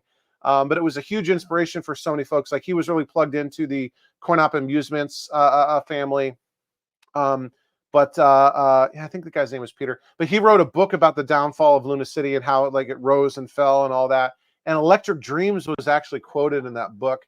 Why was I even? Oh, so and what he said something recently that's now in the signature of my on Claw for me is I'm just a regular guy doing arcade stuff on YouTube, right? Like I'm not an expert at this stuff, right? Like I'm not an electrical engineer and I don't do this for a living, right? Like I've got a technical background, but nothing at all really. I'm a software guy, right? And like not the kind of software that's running on this stuff. Like Sean and I have talked shop sometimes on Discord, but like I feel like I can, Google stuff pretty well and read, old repair logs and watch videos that other people have done. And like, I'm willing to try stuff, taking the proper precautions when I'm working on high voltage, whatever. And, here the proof is in the pudding, even, huge pains in the butt, like the Kangaroo Matsushita monitor. What else was really, really hard? The Tempest was before the channel started. That was probably the most difficult restore, getting the 6100 color vector monitor working. That's the game that I've worked the most on the board. The cabinet was a disaster. And the proofs, like normal people can do this stuff, right? One of the things that I'd like to do with my channel is make this sort of stuff seem approachable. There are other channels out there, and I love them. I subscribe to all of them. I watch all of their stuff, and they do super advanced stuff, right? They are doing, like really, really intricate board work, things that I would never touch, right? Solving problems that I would never even attempt. And I learn a ton of stuff from that. And these are often people who, maybe not as their full-time job, maybe as a side gig, they repair boards and chassis and whatever, maybe for their own business, like their own arcade, or they do it as a service, to other people. But that's like not necessarily, for you to do yourself at home. Whereas I want, everything that I do, I want it to feel like the average person, because I'm just an average person, can do this stuff too, right? Get a soldering iron, right? Get a multimeter, and you're halfway there already, right? Eventually pick up a degaussing wand, and be frustrated when the Matsushita won't demagnetize. But this is, you guys just blow me away. And yes, Dell says Stringer's just joining now. Yeah, he's been giving me more than $2 a month for months now, and hasn't been benefiting from the channel membership. He doesn't get the perks, right? When you just donate $2 in a super chat, you don't get any perks other than a shout out or whatever. Speaking of which, but Wayne is a channel member. Wayne here is also well known to many folks, very much on Facebook and elsewhere. Wayne, who is also in Canada, as denoted by the Canadian currency donation here. Here's Wayne with a 1.399 billion Canadian dollar donation saying, welcome to all the new channel members. Yeah, Wayne has been, again, another pillar of our Discord community. Wayne recently got his own reaction emoji, which is like, I think it was, he had an Instagram filter or something on his phone that made him look, super old, right? And like, I'm going to start using that reaction emoji as the, like, I'm too old for this nonsense, right? Type of stuff. Because we got some young folks too. We got Ethan is, I think Ethan's in college. Dillweed is a young guy in his 20s, right? Jeremiah from Coin Op Corner is a member. I don't think he's turned 30 yet. We got some young bucks in there too, and some old timers like ourselves. So yeah. Wayne, thank you so much. Super generous super chat donation. And I appreciate your support as a channel member as well. You guys are like distracting me with all of this generosity. We're not playing games. We're not talking about the year in review, whatever. Stringer's going to buy a welder and learn how to weld. So I almost did that this year, right? I almost did that with Pango, right? So if you remember the Pango restoration, and let me move the camera just so you can see this beautiful thing. This is probably one of my better looking games here. With the Pango restoration, I actually got this cabinet for free, right? I've gotten actually 5 cabinets for free, and not because I'm a YouTuber. These people don't know me. They've never seen my stuff, right? It was on Facebook Marketplace, 30 minutes from my house. It's probably the closest game I've ever got. But I got this thing for free. But it did not look like this. And I got my t-shirt tucked in the back to keep the microphone from dipping down. This thing did not look like this when I got it. So this had been converted to Time Soldiers, which is another rotary stick game, but it's got the normal yellow SNK rotary joysticks. Very much think like Akari Warriors in space, or Akari Warriors through time, right? It was listed, 30 minutes, maybe 20 minutes from my house on Facebook Marketplace for free. It and another game. I didn't recognize the other game. I knew, just Pango has a very distinctive, silhouette, right? The shape of it. I don't think Sega made any other games in this sort of cabinet other than Pango. And I love Pango. I wanted a Pango. I had missed an opportunity to get a Pango PCB, earlier last year, which I regret. That's a different story. But it was listed as this and another as empty arcade cabinets for free. And I'm like, heck yeah, that's for me. If it's free, it's for me. Hop in the car, load it up. As I'm loading it up, I'm like, these things feel a lot heavier than I would expect a empty cabinet to be. They were complete games.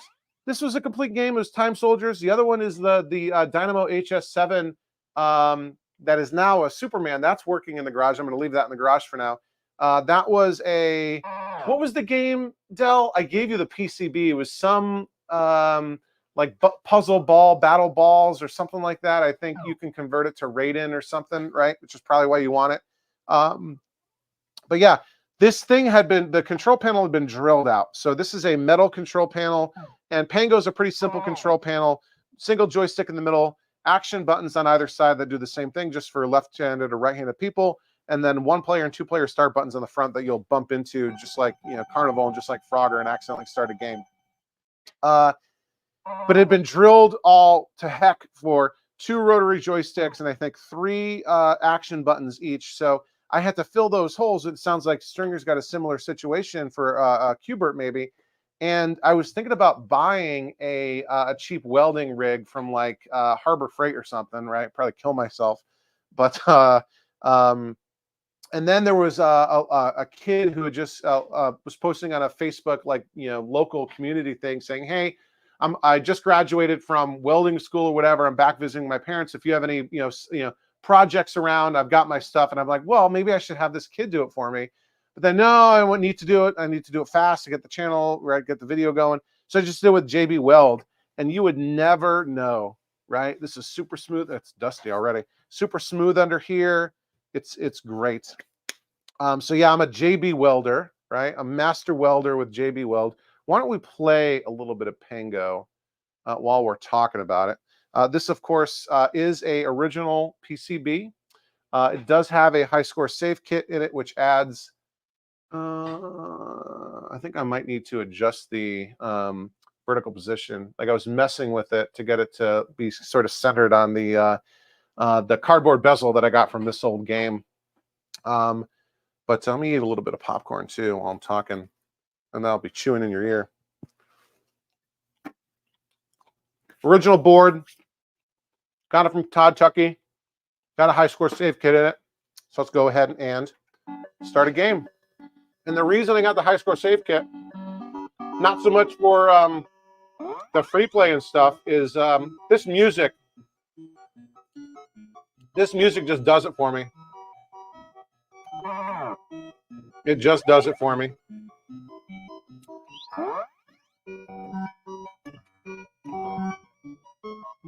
All right. Trying to line up the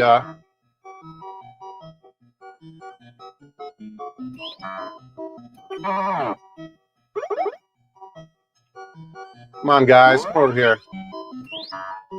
That was not what I wanted to do. Now they're coming for me.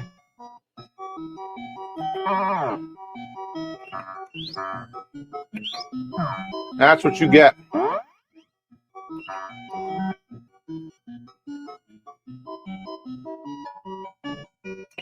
It's not what I wanted to happen. I'm trying to line up my shots here to get all these diamond blocks together for massive points.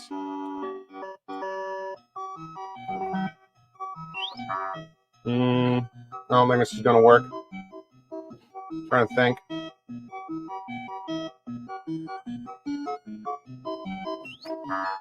Nope. I think I should just give up. Nope, you got me.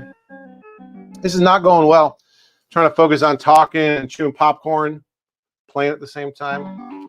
Hopefully this is showing up okay.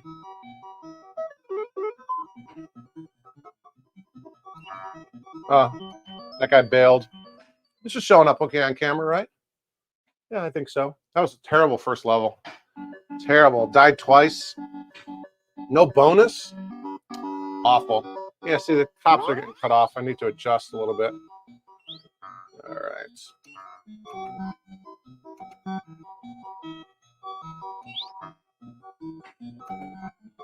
So if you get the diamond blocks aligned.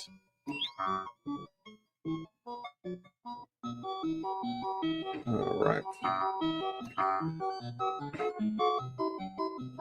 Get the diamond blocks aligned. You get big points. Now I just need to avoid these dudes. Leave me alone. Get away from me. Get away from me. See, if you're on the wall, you can touch the wall. You can like punch the wall and it makes them vibrate like that. And then you can touch them and they get knocked out. Come on, come on, come on, come on, come on. All right, now we're going to get big money. There we go. 10,000 bonus points. And I'm about to get this guy right here. Whoops. There we go. Awesome, awesome, awesome. I love Pango. People say it's really hard, and I guess it's hard to sort of get up to the bonus or the higher stages. But like first few levels are fine, especially if you're just trying to clear it and not rack up a high score. Maybe it's hard to get a high score, but I don't think it's a particularly hard game.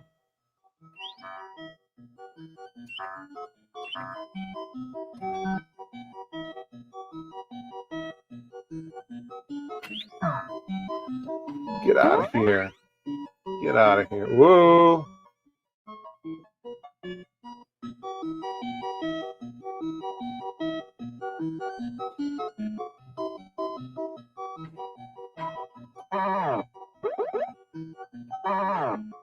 There you go.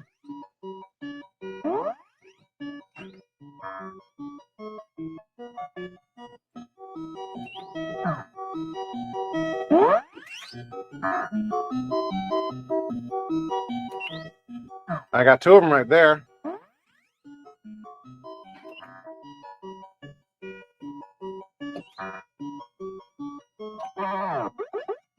Okay. How am I going to do this?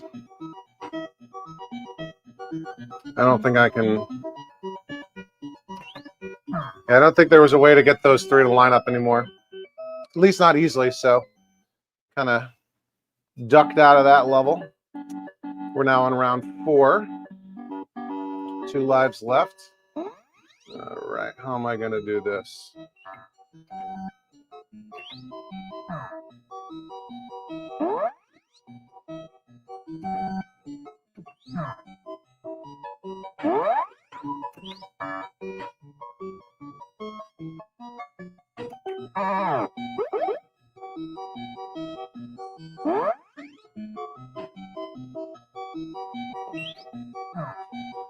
Let's see. Whoa, that's rude.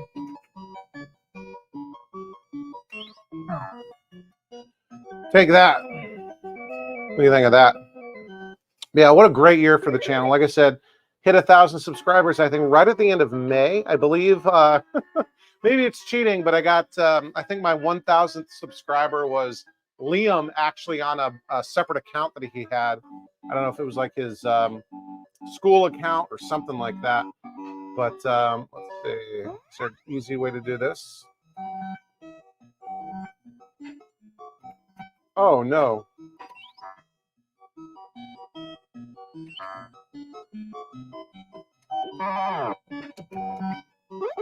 Oof.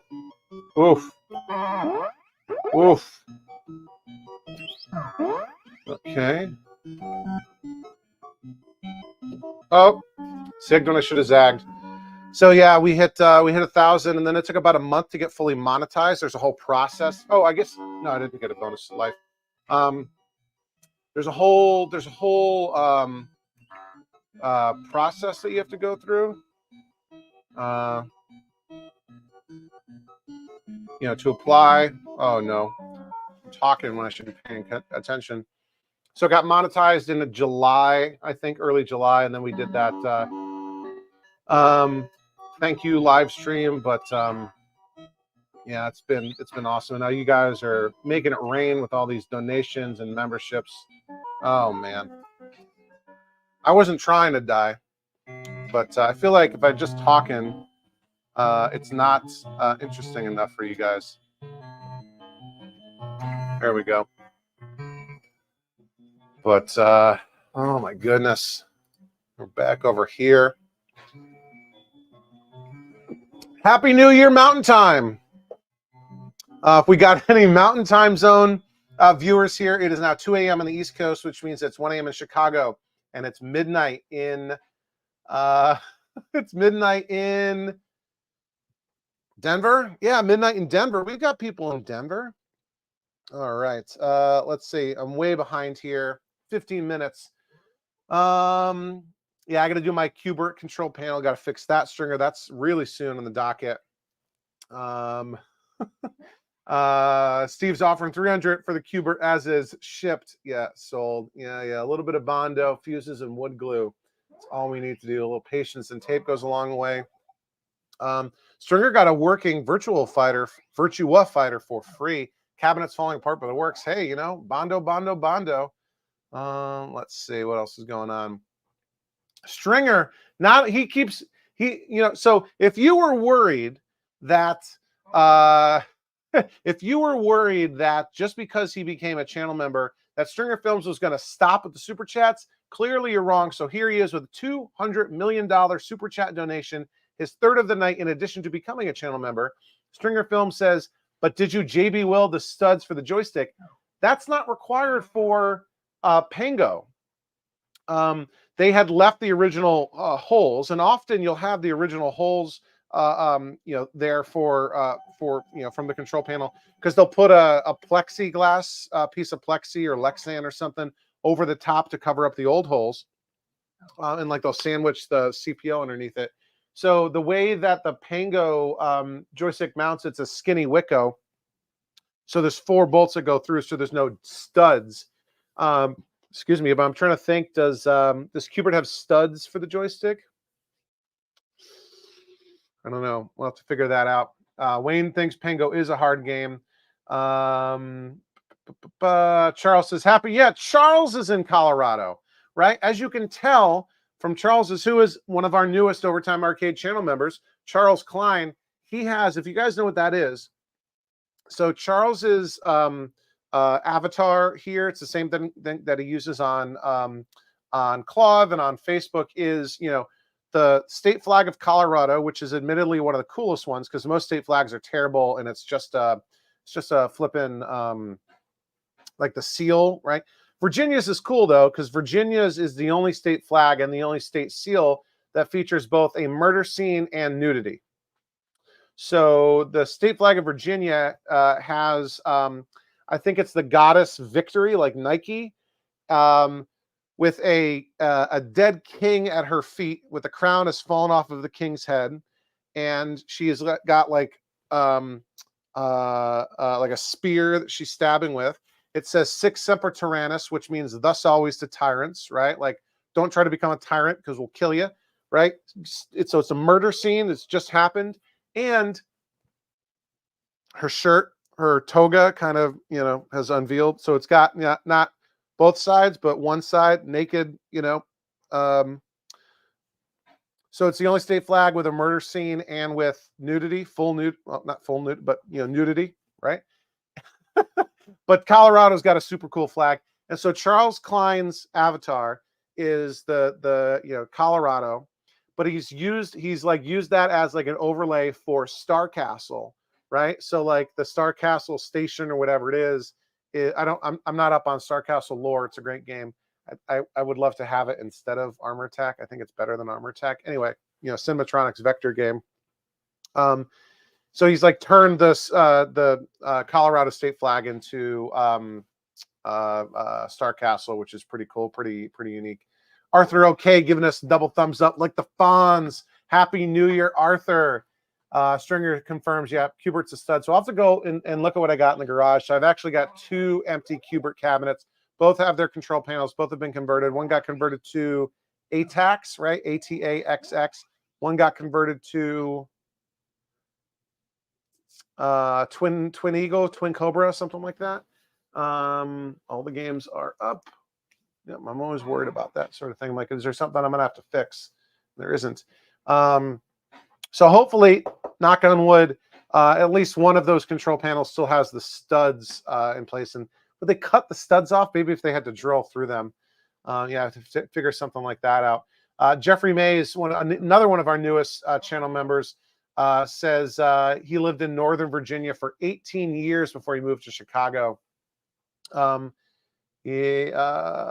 visited Chicago a couple times. I need to get back out there, get to Galloping Ghosts and that sort of thing.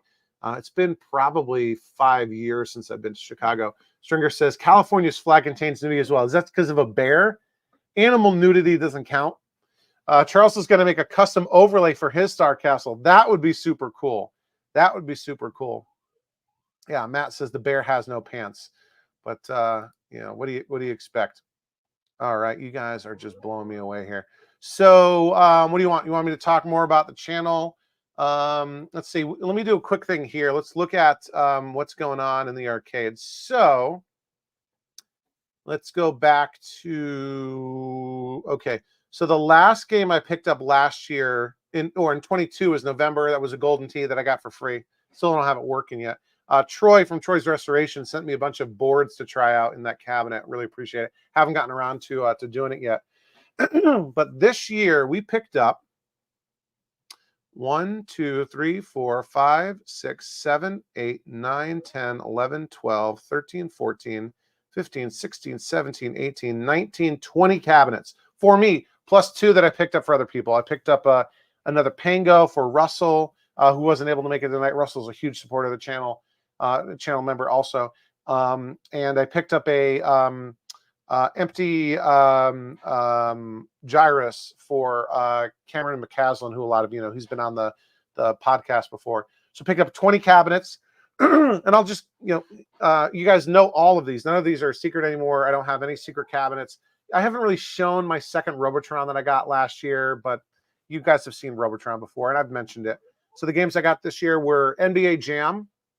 I got that actually right near my old job, right? $300. It was playing blind. And all it needed was a new voltage regulator for the K7000 that was in a 23-inch K7000, $8 part, fully working. I cleaned it up a bit, disassembled the joysticks and control panel, cleaned it up, put it all back together, and it's working great. $300, awesome. That's working. That's in the other room. 4-player game. I got 4 kids. They love playing it. It's great. Let's see. They hate their rubber banding, but I think it's cool because it keeps it fair, right?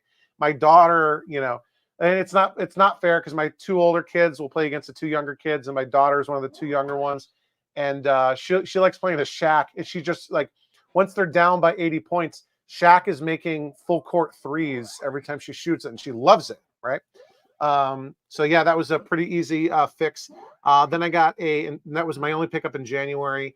In February, I got a Moon Patrol cocktail. Really interesting story here. I did a whole video about it. I guess it was a collector who passed away, and his son was sort of, dealing with the estate. And this was the guy's overflow storage, and it was basically a tent in the backyard. So like, imagine like a carport, like a portable, like a temporary carport, like you can buy with like poles and basically canvas or plastic, sheeting. So like that, he had a bunch of games in the backyard, and I guess the guy had passed away like 6 months ago. So this was January. It had gone through the fall and the beginning of the winter. No, this was February. So it had gone through most of the winter in the elements, and like the tent had failed, and so all these games had been out in the rain and the snow. Most of them were just absolutely destroyed. There was some good stuff there. I remember seeing a Stargate that was basically crumbling. Probably the most interesting thing that maybe in retrospect I should have probably tried to buy was a Sega Megatech, which is like Sega's version of the PlayChoice 10 with Genesis. A little maybe 9-inch monitor on top and then a 19-inch below, and like carts, kind of like the PlayChoice. But again, just falling apart, right? Just been sitting out for months and months in the elements. But the cocktail, the Moon Patrol cocktail, I think the glass on top had largely protected it. There definitely, it's going to be a pretty significant restoration there. Haven't done much with it. I got that for $200. That's still sitting out in the garage. I actually was digging into it the other day because Takeman's doing a run of new Williams cocktail 2-way joystick assemblies. So I went out there just to double check to make sure that I needed them, and I think they're rough enough where I should get new ones. So I just placed that order. So yeah, I'm buying parts for the Moon Patrol cocktail. That was my only pickup in February. The second one, third pickup was in March. March was one of my 2 big months. I picked up 5 cabinets in March. First one was the Armor Attack, which I was playing earlier down in Raleigh. $300 working, just needed really to be cleaned up, needed new buttons, some adjustments. Really great. That's now down here in the basement. And then Qbert. I got 2 Qberts. Basically package deal, 2 Qbert cabinets. One was basically stripped and empty. The other one had a monitor. Both of them have their transformer assemblies. One of them had a monitor, most of the physical metal hardware bracket stuff. So I'm in the process of working on the Qbert. I was originally planning on said yesterday's video was going to be a Qbert update because I've been stripping the paint off and working on rebuilding the joystick and everything. But instead I jumped and leapt ahead with Kangaroo because Sean from Classic Arcade Repairs sent me that OEM flyback. I was able to use that to bring the Matsushita monitor back to life in order to get it down into the basement here. I had temporarily thrown a G07 into it, which was fine. That would have allowed me to bring it down to the basement. But if you remember that Matsushita really didn't like any power supply other than the one in the cabinet, like my little temporary, isolation transformer power supply, the little portable compact one, that Matsushita did not like the whatever, power it was putting out. It only liked the, transformer in this cabinet. So I didn't want to bring the Matsushita into the house, into the basement, if there's a potential of it catching fire again. So I did all that out in the garage, and I was able to leapfrog that ahead in the episode order and get Kangaroo into the basement, and we're great. So so March was the Armor Attack, the 2 Qberts, a package deal. The Kangaroo, well, my Ohio trip was in March, and I got the Kangaroo in Cincinnati, Ohio, one end of the state, and then the Defender at the other end of the state. I talked a little bit about those pickups earlier. Those were great. This Kangaroo I got for 150 bucks, right? It was missing a PCB. Excuse me. It was missing the PCB, and it was missing the bezel marquee glass. Well, it's actually plexi thing. I got a untested PCB, I think for 10, 20 bucks on Claw. Some guy was just liquidating all of his parts. It was untested, plugged it in, worked fine, fired up, no problem. So working Kangaroo PCB, I think for 20 bucks, maybe 20 plus shipping. Awesome. And then this artwork I thought was going to be forever for me to find it. I still need to get it scanned for reproduction because nobody has a scan of it. Turns out I posted I want to buy a thread on Claw. I'm still live, right? You guys can still see me. I'm still here, aren't I? Yeah, I'm still here. Okay, I've been looking at my spreadsheets and not what's going on in the stream. Posted I want to buy thread on Claw, and Joe and Ron from Joust Classic Video Games and Lions Arcade on YouTube, they had this thing sitting on their wall as a wall hanger for 15 years, and it's like 98% perfect, right? It is great. They sold it for me, great price, sent it to me. I thought I'd be looking for that thing for years. But it just goes to show, post a want to buy thread on Claw when you're looking for something. Somebody's probably got it somewhere, right? And if you are, a good person who is like active in the community, odds are they're not going to try to rip you off, right? So, being a nice person, helping other people pays off. So the Kangaroo is great. Defender, I've been collecting parts for. I've got a complete board set for it. I've got a harness for it. I got a bezel from Jeff Kinder, a unused reproduction bezel. I already got a marquee for it. I need to get back, dig into that Defender, especially since the Defender pickup video is now the most watched video of all time by far on the channel. So that was March, 5 games in March. In April, I picked up 3 games. I got the Superman and the Pengo, or what is now the Superman and what is now the Pengo. Got both of those for free. I see in my notes here, 33 miles from my house is where I got those. That was awesome, unbelievable, one of my better pickups. And then another awesome pickup in April, the Asteroids, the working Asteroids Cabaret for 100 bucks. I was thrilled to get that. That thing is so small, it fits in my pickup truck, in the bed of my pickup truck with the tonneau cover down, so I didn't even wrap it up. It was raining and everything. That needed a little bit of TLC. They had wired in an old school doorbell as a credit switch in place of one of the coin slots. They had rigged up a household light switch as the power switch. They had rigged up, they got rid of the original fluorescent marquee light and put a new thing in. So I rebuilt all of that, and really, really thrilled to have, a working Vector for 100 bucks. And Asteroids, Atari's most popular game of all time, or best-selling game of all time. But the Cabaret is pretty uncommon. Let's see, 2 games in May. Both of these were actually in Kentucky. I didn't go all the way to Kentucky for these. Jeremiah from Coin Op Corner, right around the corner from his house, some guy was selling a bunch of his empty project cabinets in his garage. So I got a Jungle King that had been converted to Ninja Turtles of all things. Ninja Turtles is a big game, 4-player game with a giant control panel. Jungle King, those title cabinets are small, so they have to cut into it. There's a whole mess. Anyway, I've been collecting Jungle King parts. Photo Boy, one of our channel members, has been super, super generous. Been sending me a bunch of stuff. I bought a working board that I haven't tested yet. I got a jam adapter for it. But Photo Boy sent me a coin door and a harness, and he measured and cut a new piece of wood to that the metal control panel mounts with. Just awesome. I got that Jungle King cabinet for 50 bucks, basically nothing.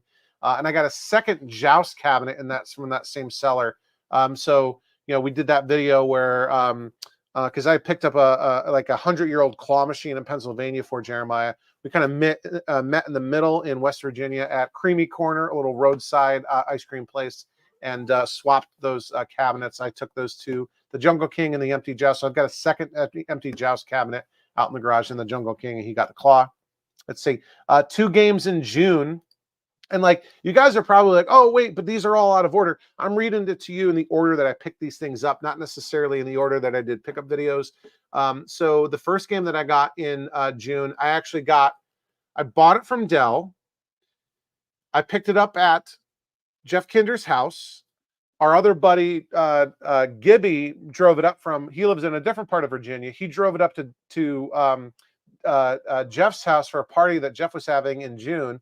I came up from my part of Virginia to get it. So it was like this multiple, a bunch of people helping out to make this happen. This is the Outrun Mini that I'm hoping to get running soon. Probably the next step is to, Dell's convinced that board might actually work, even though I was having issues with it. I'll throw a fresh new power supply in it and see if that helps. I've actually had multiple people reach out with parts and stuff. Ty was telling me that years ago he couldn't give Outrun parts away. I feel like Outrun is a pretty popular game though, so I'm surprised that people have trouble getting rid of Outrun parts. So that was in June, and then the second game I got in June, excuse me, was Depth Charge.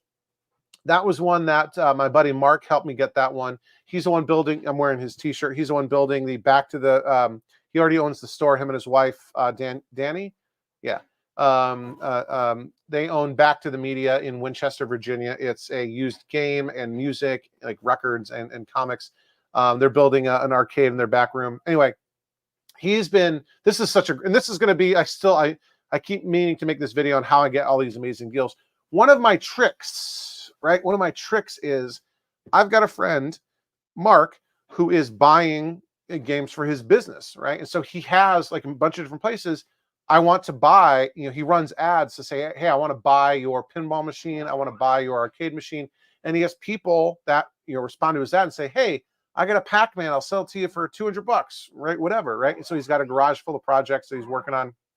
And, he's my buddy. And so when he gets games that he either is not interested in or he doesn't think will do well in a public arcade, like I'm on his list of people that he kicks those leads to, right? So that's how I was able to get a working Depth Charge 40 miles from my house for $100. And yeah, black and white game.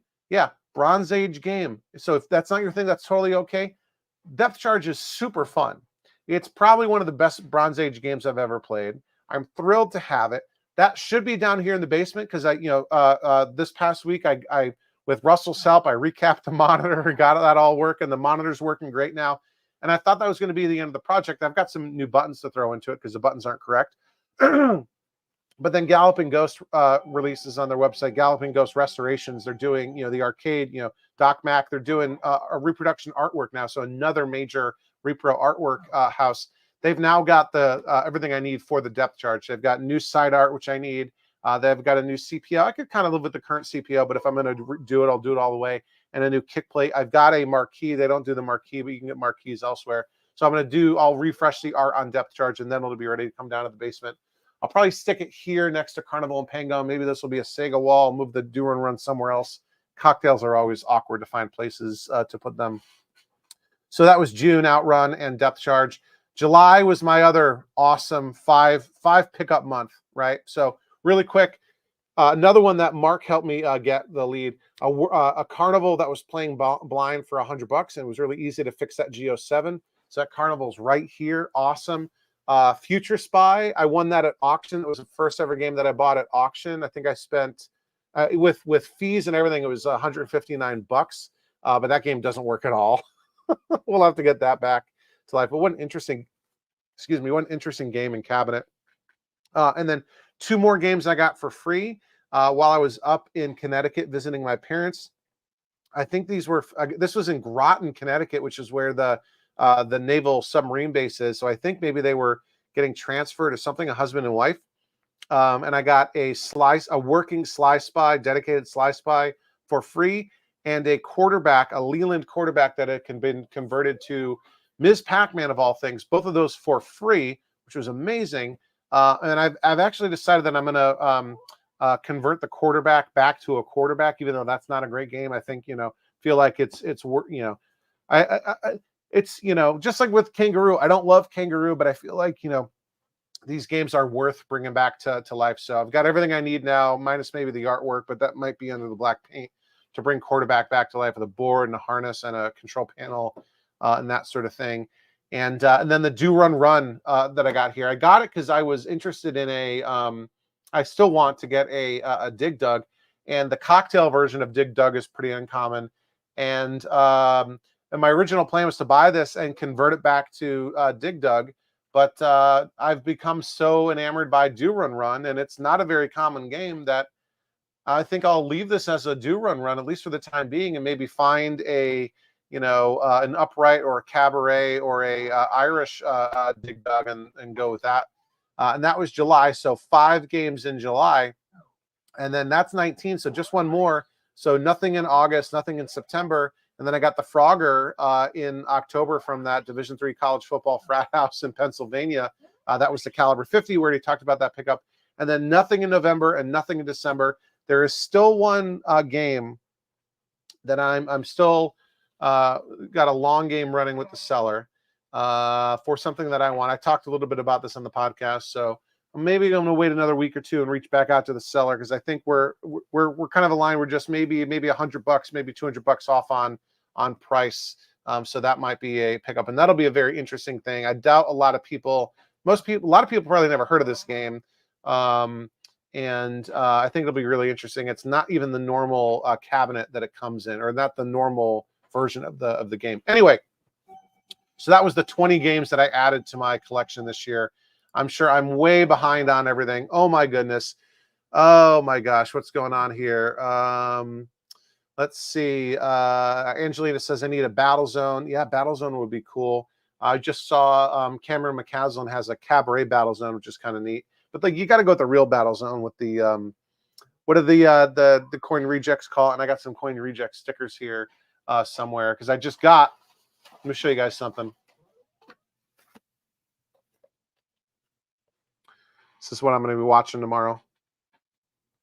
We're passing around VHS tapes on Clav, and Brian from the Coin Rejects just sent it to me. He gave me some stickers too, but I put them somewhere. Yeah, they call the Battle Zone the herpes goggles, right? The herpes periscope.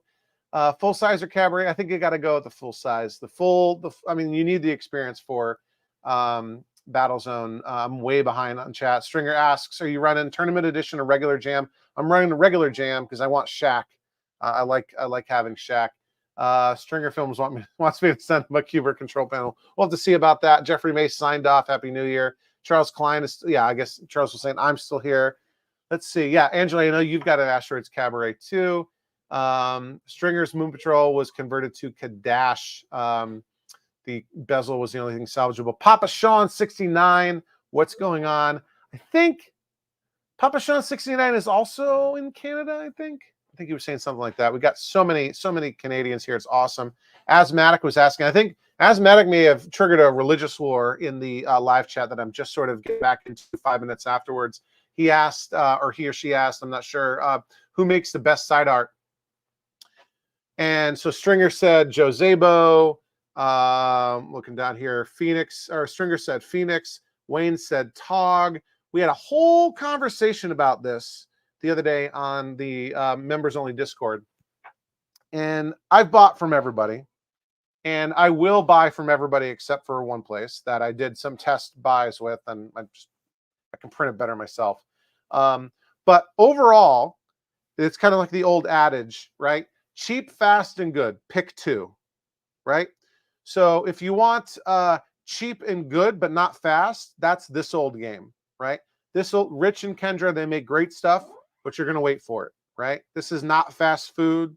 Their prices are really, really great, right?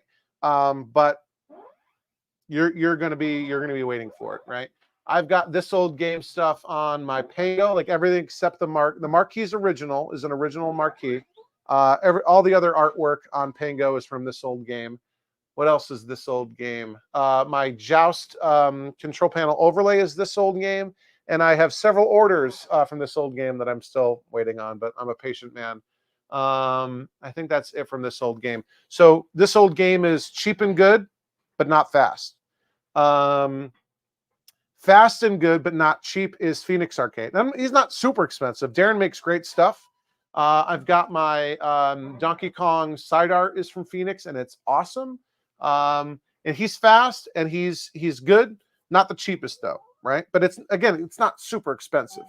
And there's others that are fast and cheap.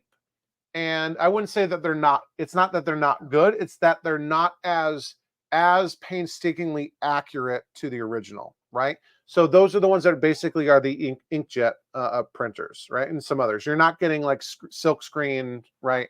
Artwork. You're not going to get CPOs that are as the same sort of texture, and they're not like zealots about accuracy in their reproductions. And those would be things like XL Arcade. I bought some Frogger stuff from XL Arcade that I'll be using. I bought some Frogger stuff from Arcade Shop, artwork from Arcade Shop. Joe Zabo I put in that category, but I know Joe's he used to be faster. I guess like I haven't said this.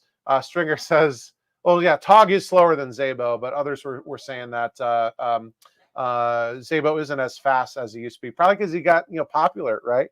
Like it's easy to be responsive when you don't have 1,000 orders a day, but and a lot of folks, right, like really are sticklers for quality control and don't want to hire big teams to deal with the demand, but it's hard to scale businesses like that. Charles said Bronze Age games are the best. I wouldn't say that they're the best. I definitely appreciate them, and I often enjoy Bronze Age games better than a lot of 90s games.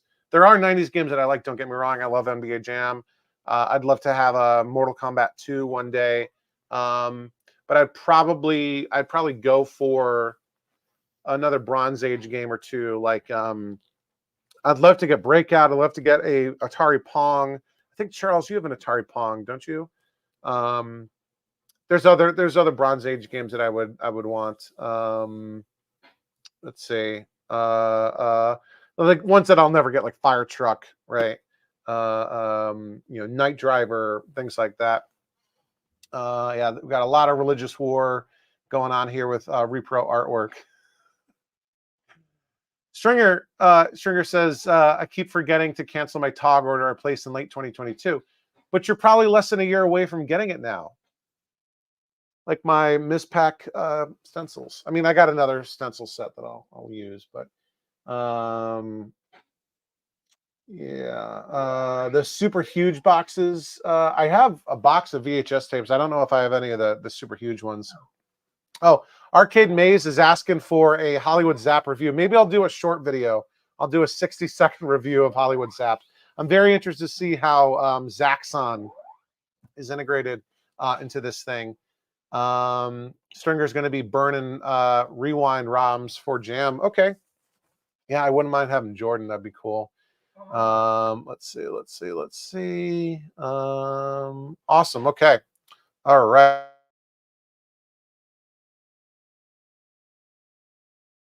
I think I am all caught up. Why don't we? All right. I think I'm all caught up on everything here. And again, want to say a huge thank you to 1, 2, 3, 4, 5, 6 new channel members have joined today. Ken Maynard, Ken Maynard, and Pengo's going off in my ear. Ken Maynard joined earlier today before the live stream, and then during the live stream, we've had 5 new channel members join. Awesome.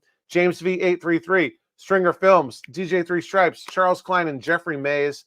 Awesome. Thank you guys all so much. You're so generous.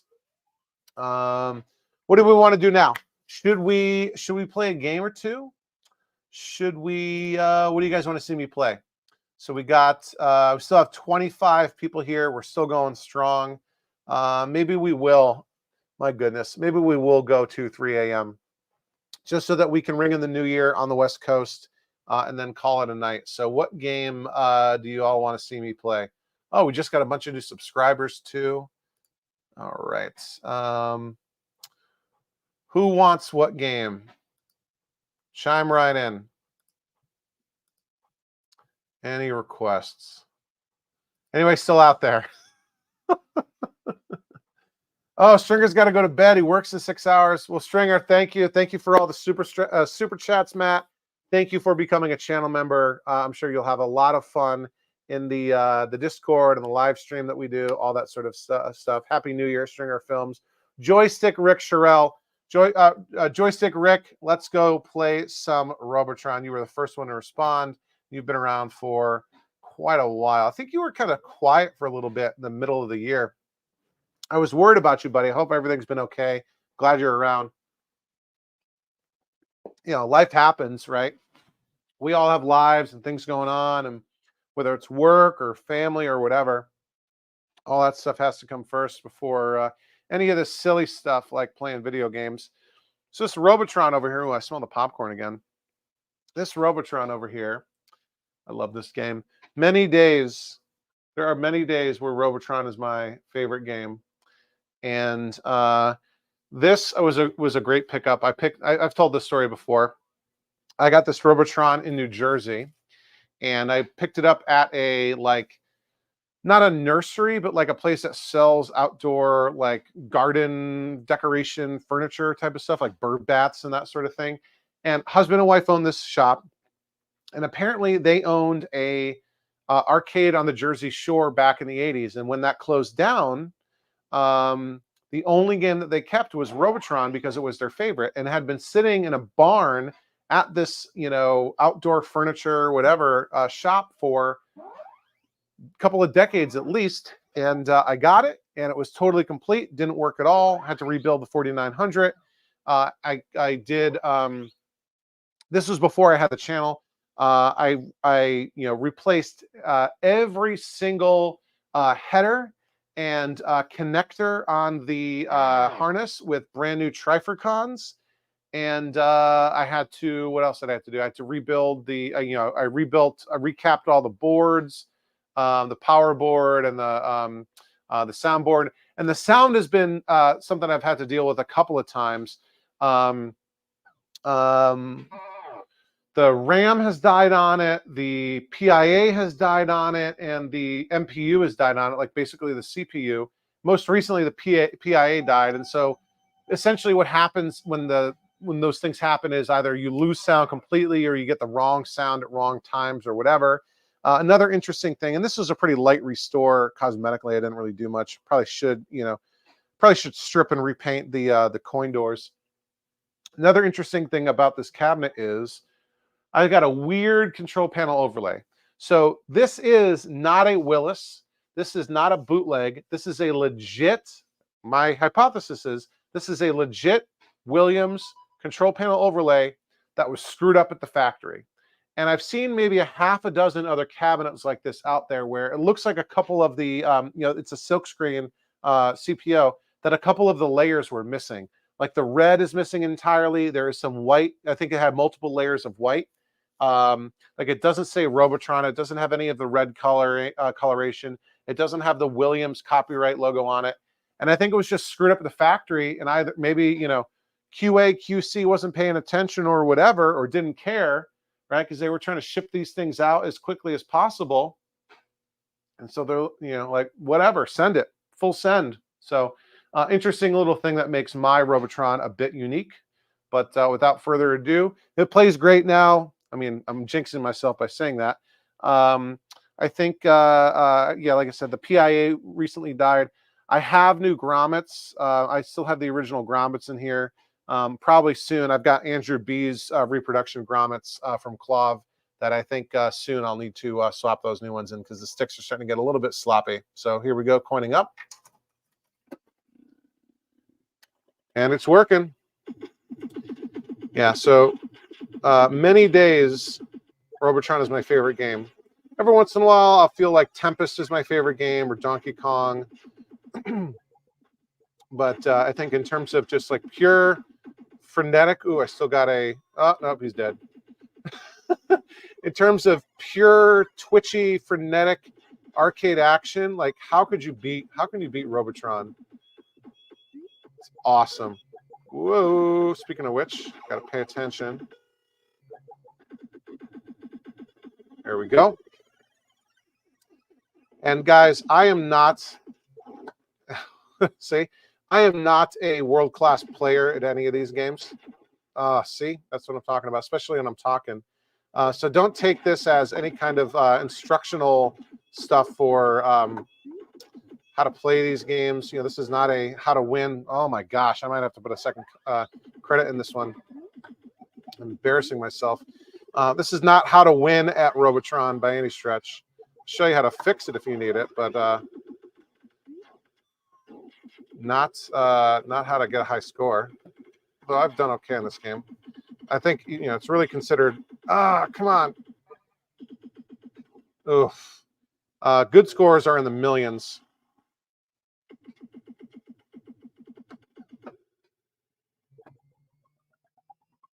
Come on, come on.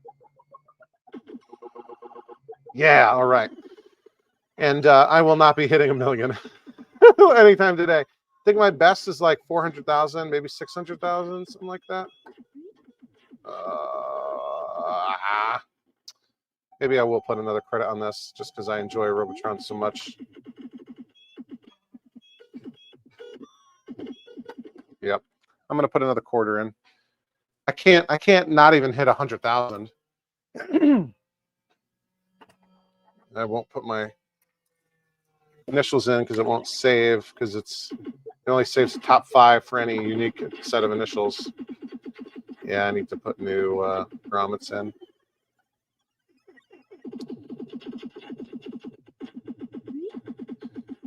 And if you didn't know, the grommets that Arcade Shop makes are fine, but they're considered to be too stiff.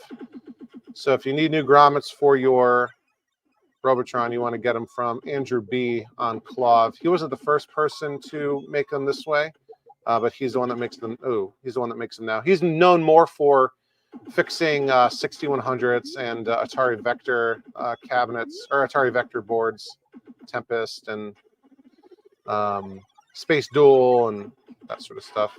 He does some raster games too, like wow, I'm not paying attention at all.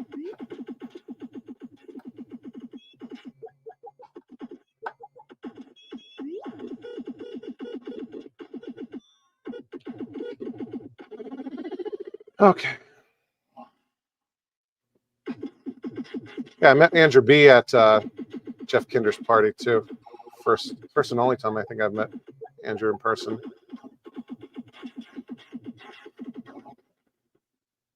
Trying to get all these mommies. All these hot mommies. Oh my gosh.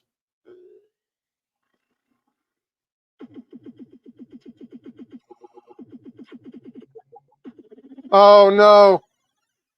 I left too many mommies on the table.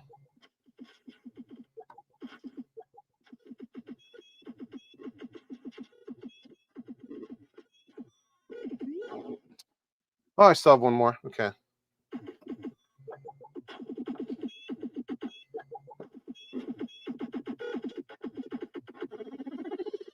Gonna at least break 100,000.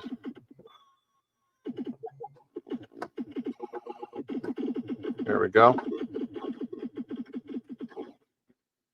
Got a bonus life and I'll immediately lose it.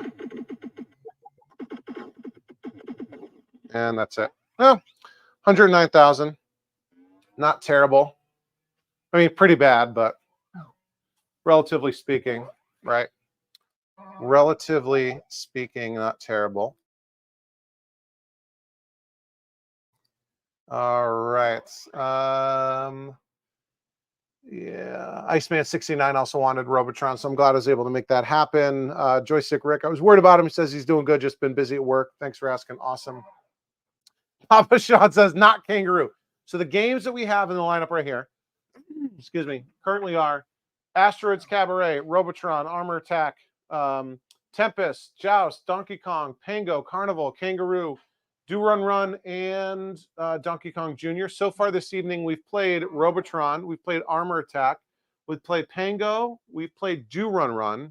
So any of the others are fair game if anyone wants to jump on that and throw one out. Charles Klein says Andrew B's Wicco grommets are amazing. Charles installed them in his Black Widow, and they are great. I'd love to have a Black Widow one day too. That's a super fun game. If you're not familiar with it, It's a color vector game, Atari Color Vector, and it's basically Atari's version of Robotron. Twin stick shooter. You play as this spider in a spider web trying to shoot, webs at, you're climbing around on the web and like shooting at other ones.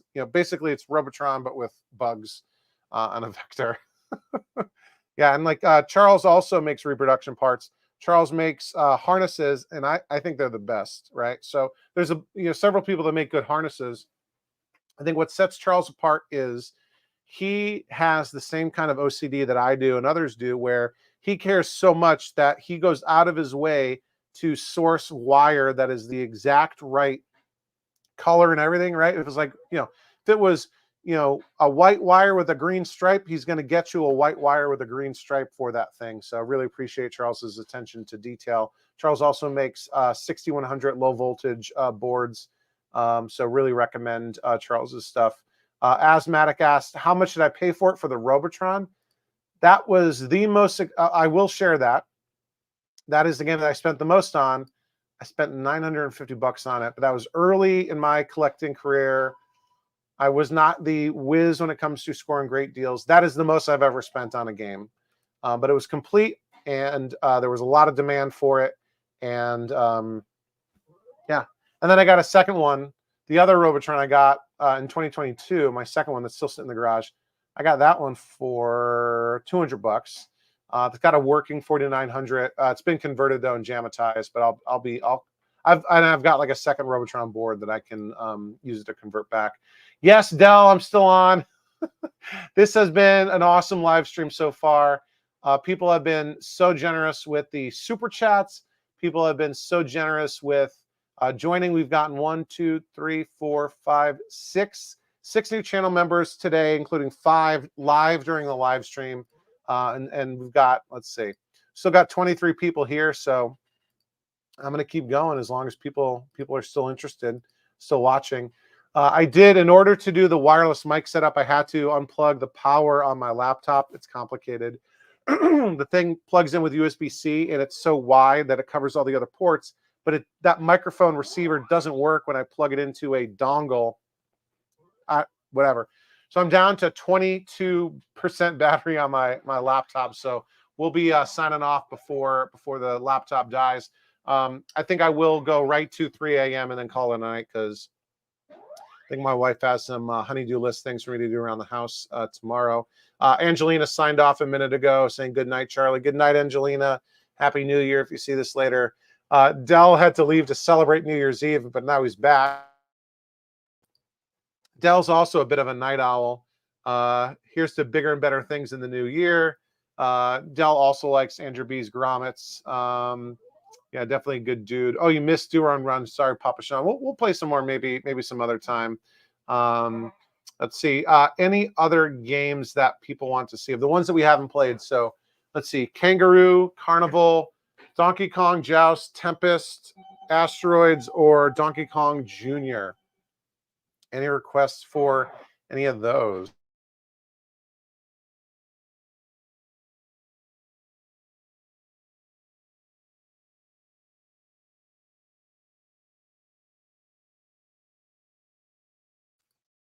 And yeah, with the VHS Dell for the Hollywood Zap, don't worry. I will be kind and I will rewind. It has already been rewound, right? And they also were so nice as to include a ripped burned DVD of it. But I'm going to watch this on a actual VCR on a CRT television, assuming I can get it all working. And they also made, I guess this thing belongs to Moto Man. So I'll cover up the, let me find a piece of paper here. I'll cover up the guy's address because he like put his name on it. But Moto Man 202 on Clav owns this thing, and then everyone's been putting their name down and their Clav handle. So far this has gone to, let's see, Kazoo BR, C Wilson, Applejack, Ian, I don't know how you pronounce his screen name, Bricktop, and Geach. So it's been through the Pacific Northwest crew, and yeah, this is like supposed to be kind of like joysticks, but not nearly as highbrow, if you know what I'm talking about. So imagine, you know, like I've always heard and agree, describing joysticks as like Porkies, but at an arcade. And Hollywood Zap is supposed to be like that, but raunchier, maybe.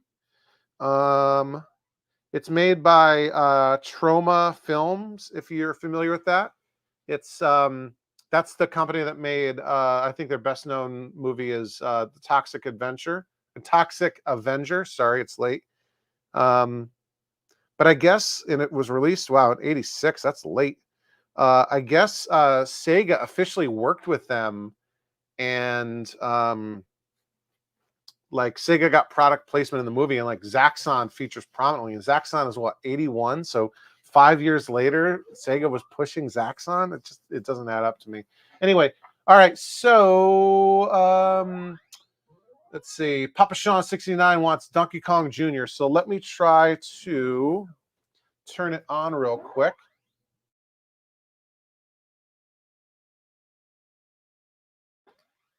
It's turning on. It's turning on. I have not blown a breaker.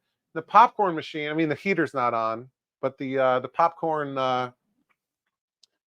light is still on. I bet you if I turn on the popcorn heater, it'll pop a fuse or pop the circuit breaker.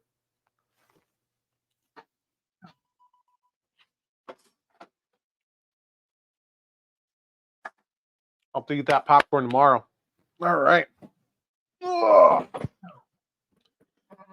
My chair doesn't slide well on the carpet. I've got like a mat for the chair to slide around, but it doesn't slide around so well when it goes off the carpet. So yeah, because you asked, Papa Sean 69 will play some Donkey Kong Jr. Del says nobody wants Kangaroo. After everything I went through to fix this thing, nobody wants to watch Kangaroo. My goodness. And Del wants this movie next. So let's play some Donkey Kong Jr. and then ring in the new year on the West Coast, and then we'll probably wrap it up there. So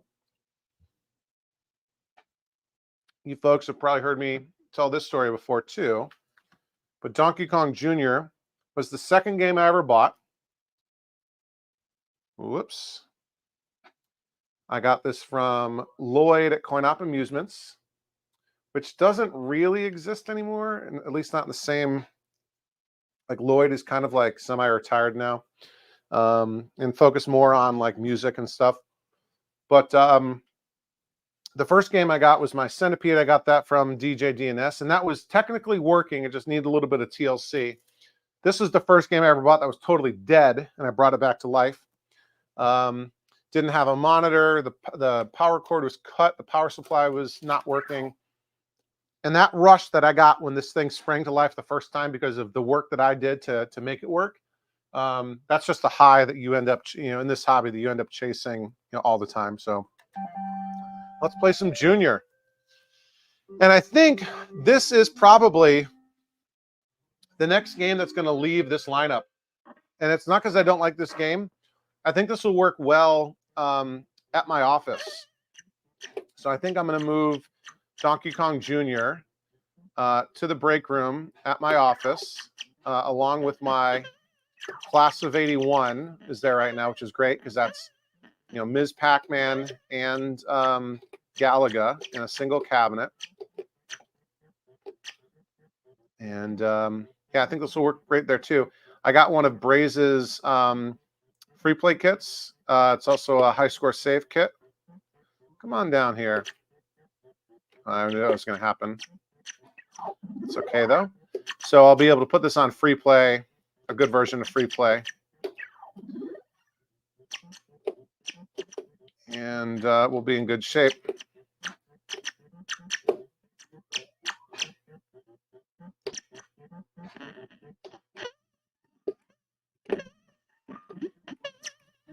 Yeah, and people know Donkey Kong, right? They maybe have never played Donkey Kong Jr., but I think people are familiar with the idea of Donkey Kong Jr. as a game that exists, right? So, when things are set up in places for casual people to play, I think it's important for them to have, you know, like good name recognition, right? You want games that people, you know, will see like, oh, I remember playing that, or at least I've heard of it, right? You don't want to have like you know, like I would love to have a Black Widow, but I would never want to put a Black Widow. Oh, I knew that was going to happen. I would never want to put a Black Widow in the break room in my office, not only because, you know, it's a pretty uncommon vector game, and you wouldn't want to risk the wear and tear on a game like that in a public setting.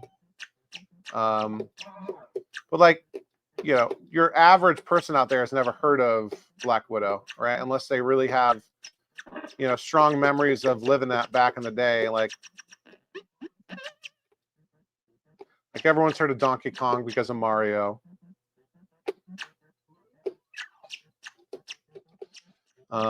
Everyone knows Pac-Man, right? Galaga is pretty well known, you know, that works well.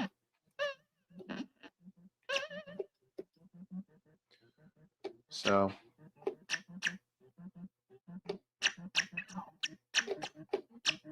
oh, not doing so hot, guys. Not doing so hot.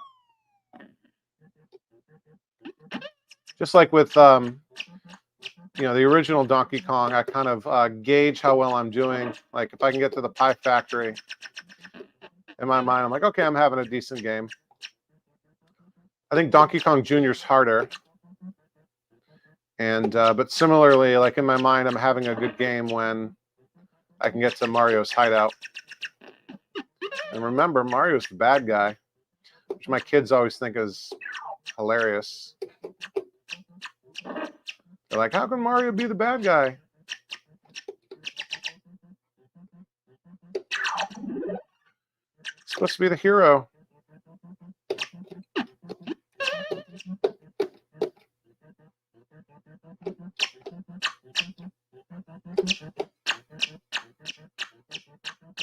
There we go. Got to get past the first level at least. How are we doing on time? We got 6 minutes until midnight on the West Coast. So we'll ring in the new year with our West Coast brethren. I doubt Sean is still there, but he's maybe he'll see that we're still live and be like, "What are you doing?" Just like Dell was a minute ago. Well, didn't want to do that.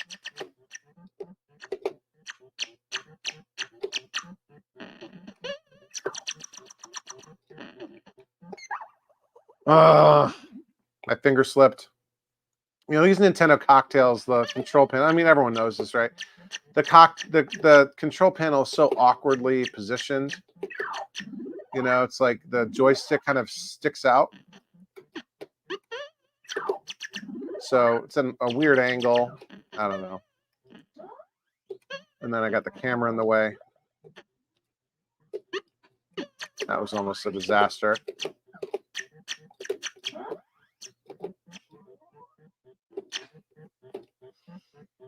Maybe I should stop point pressing and try to.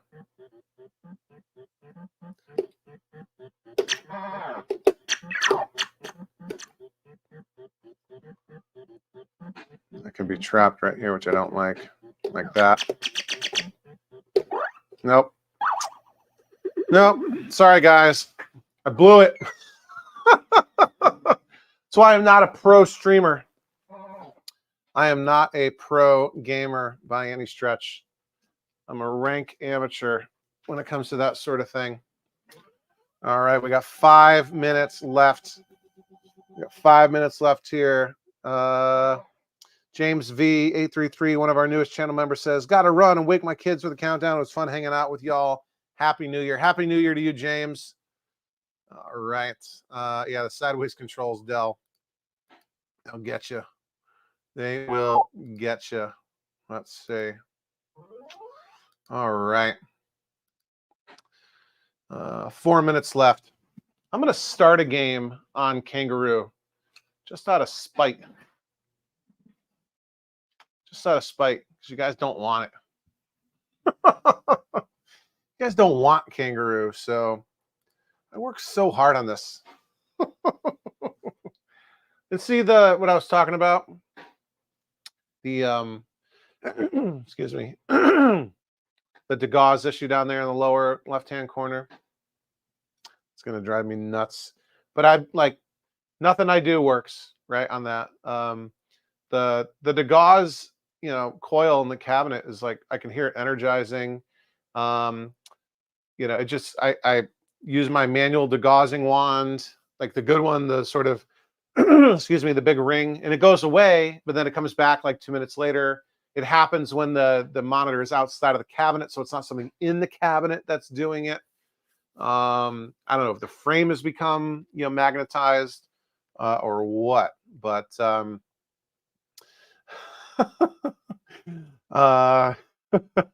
Dell says play that Kangaroo game before the monitor dies. Encore, Josh says no more till next year. I think we're getting so close. We'll ring in the new year on the West Coast, and then we'll play one game of Kangaroo, and then we'll call it an end to the stream. But I've had a ton of fun. We've played a bunch of games down here. We've talked about the channel and the collection and what we've done over the past year.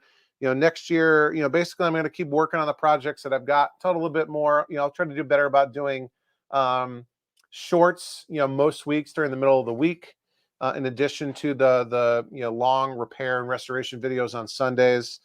Just because YouTube is pushing shorts, we'll continue to do the live streams. I always do at least 2 a month between the Coin Jam podcast live stream and the monthly members only live stream that we've now got with our 6 new channel members today. I think that takes us to 39, maybe almost 40. Wild. Let me bring up that website that has the countdown timer. It's currently 2:58 and 50 seconds a.m. Eastern time where I'm at. So LA and San Francisco, you now have exactly 1 minute to go until midnight. So you've got 1 minute left. And no, I'm not going to do Alaska and Hawaii time. You all are on your own. I know there are some CLOV members in Alaska and Hawaii, but I'll be going to bed in about 5 minutes here. So we'll count down. We will go to play a little Kangaroo, and then we will call it a night. I'm down to 13% battery laptop, and we have 30 seconds left in 2023 on the West Coast. You guys are all awesome. We've still got 25 viewers here, going strong. This is great. Looks like 221 people have viewed this, which is awesome. So I think that's what that means. 221 viewers total, and then currently 25. So we've got 5, 4, 3, 2, 1. Happy New Year, West Coast. All right, it is now 2024 everywhere in the continental United States. Happy New Year. Pop that champagne or your Crush Zero Sugar, as it were. Dell, you don't want to see Kangaroo? Dell says, Happy New Year in the West Coast. With that, I'm out. Even with you out, Dell, I am going to play a little Kangaroo, which is a terrible game. But we'll see how far we get on it. I'm going to go coin up. If I can do this in the dark. Where is the thing? Come on. Oh, right there. There we go. 1 credit. Let's play. Can you guys see? Wow, it looks really blue, but that's from the overhead lights. I got these smart lights. And let me tell you, they're not black lights, but when I have them on this shade of blue, things like light up a little bit as if it was a black light. So let's go. Oh, terrible game. It's like a bad bootleg Donkey Kong, except this was a actual Atari game. Jump with a joystick.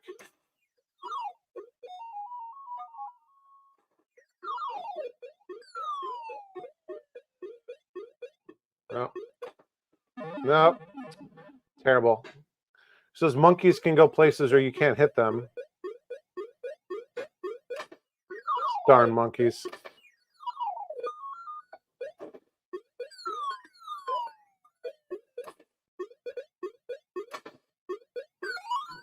Oh.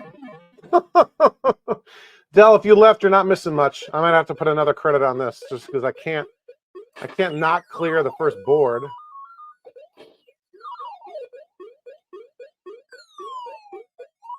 All right.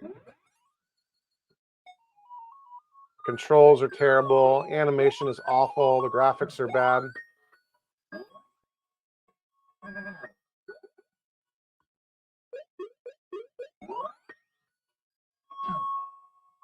Punching monkeys.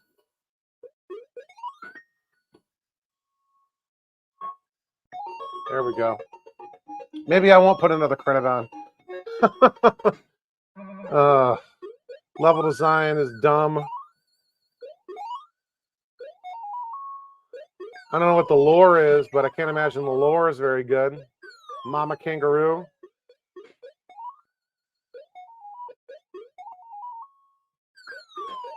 Oh, I am going to put another credit on this. Just because. There we go. And the free play on this is terrible, right?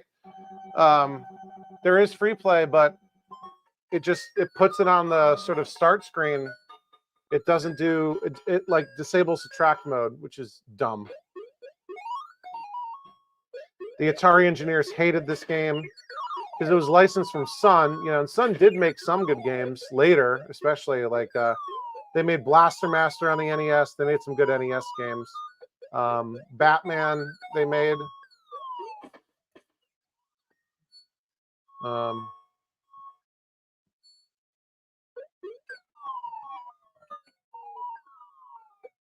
I got stuck in the ladder, so I just went up.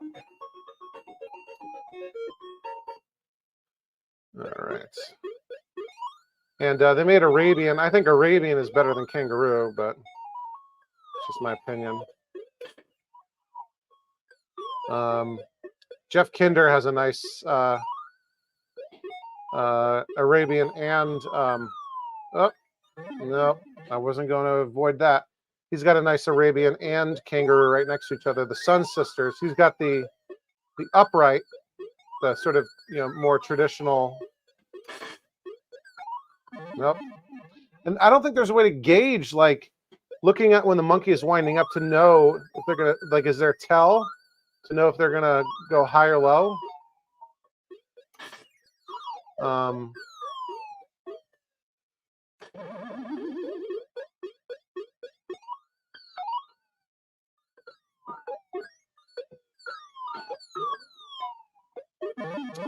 They're just I'm not playing that again.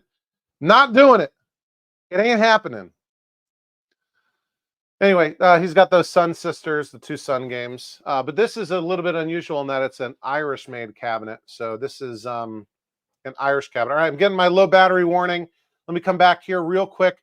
Holy smokes, we got a bunch of people jumping in. So Colton Fox says, Happy New Year. Brad Raydell, my man. Brad, who helped me out a ton with my Joust, and who has helped me out with some other stuff too.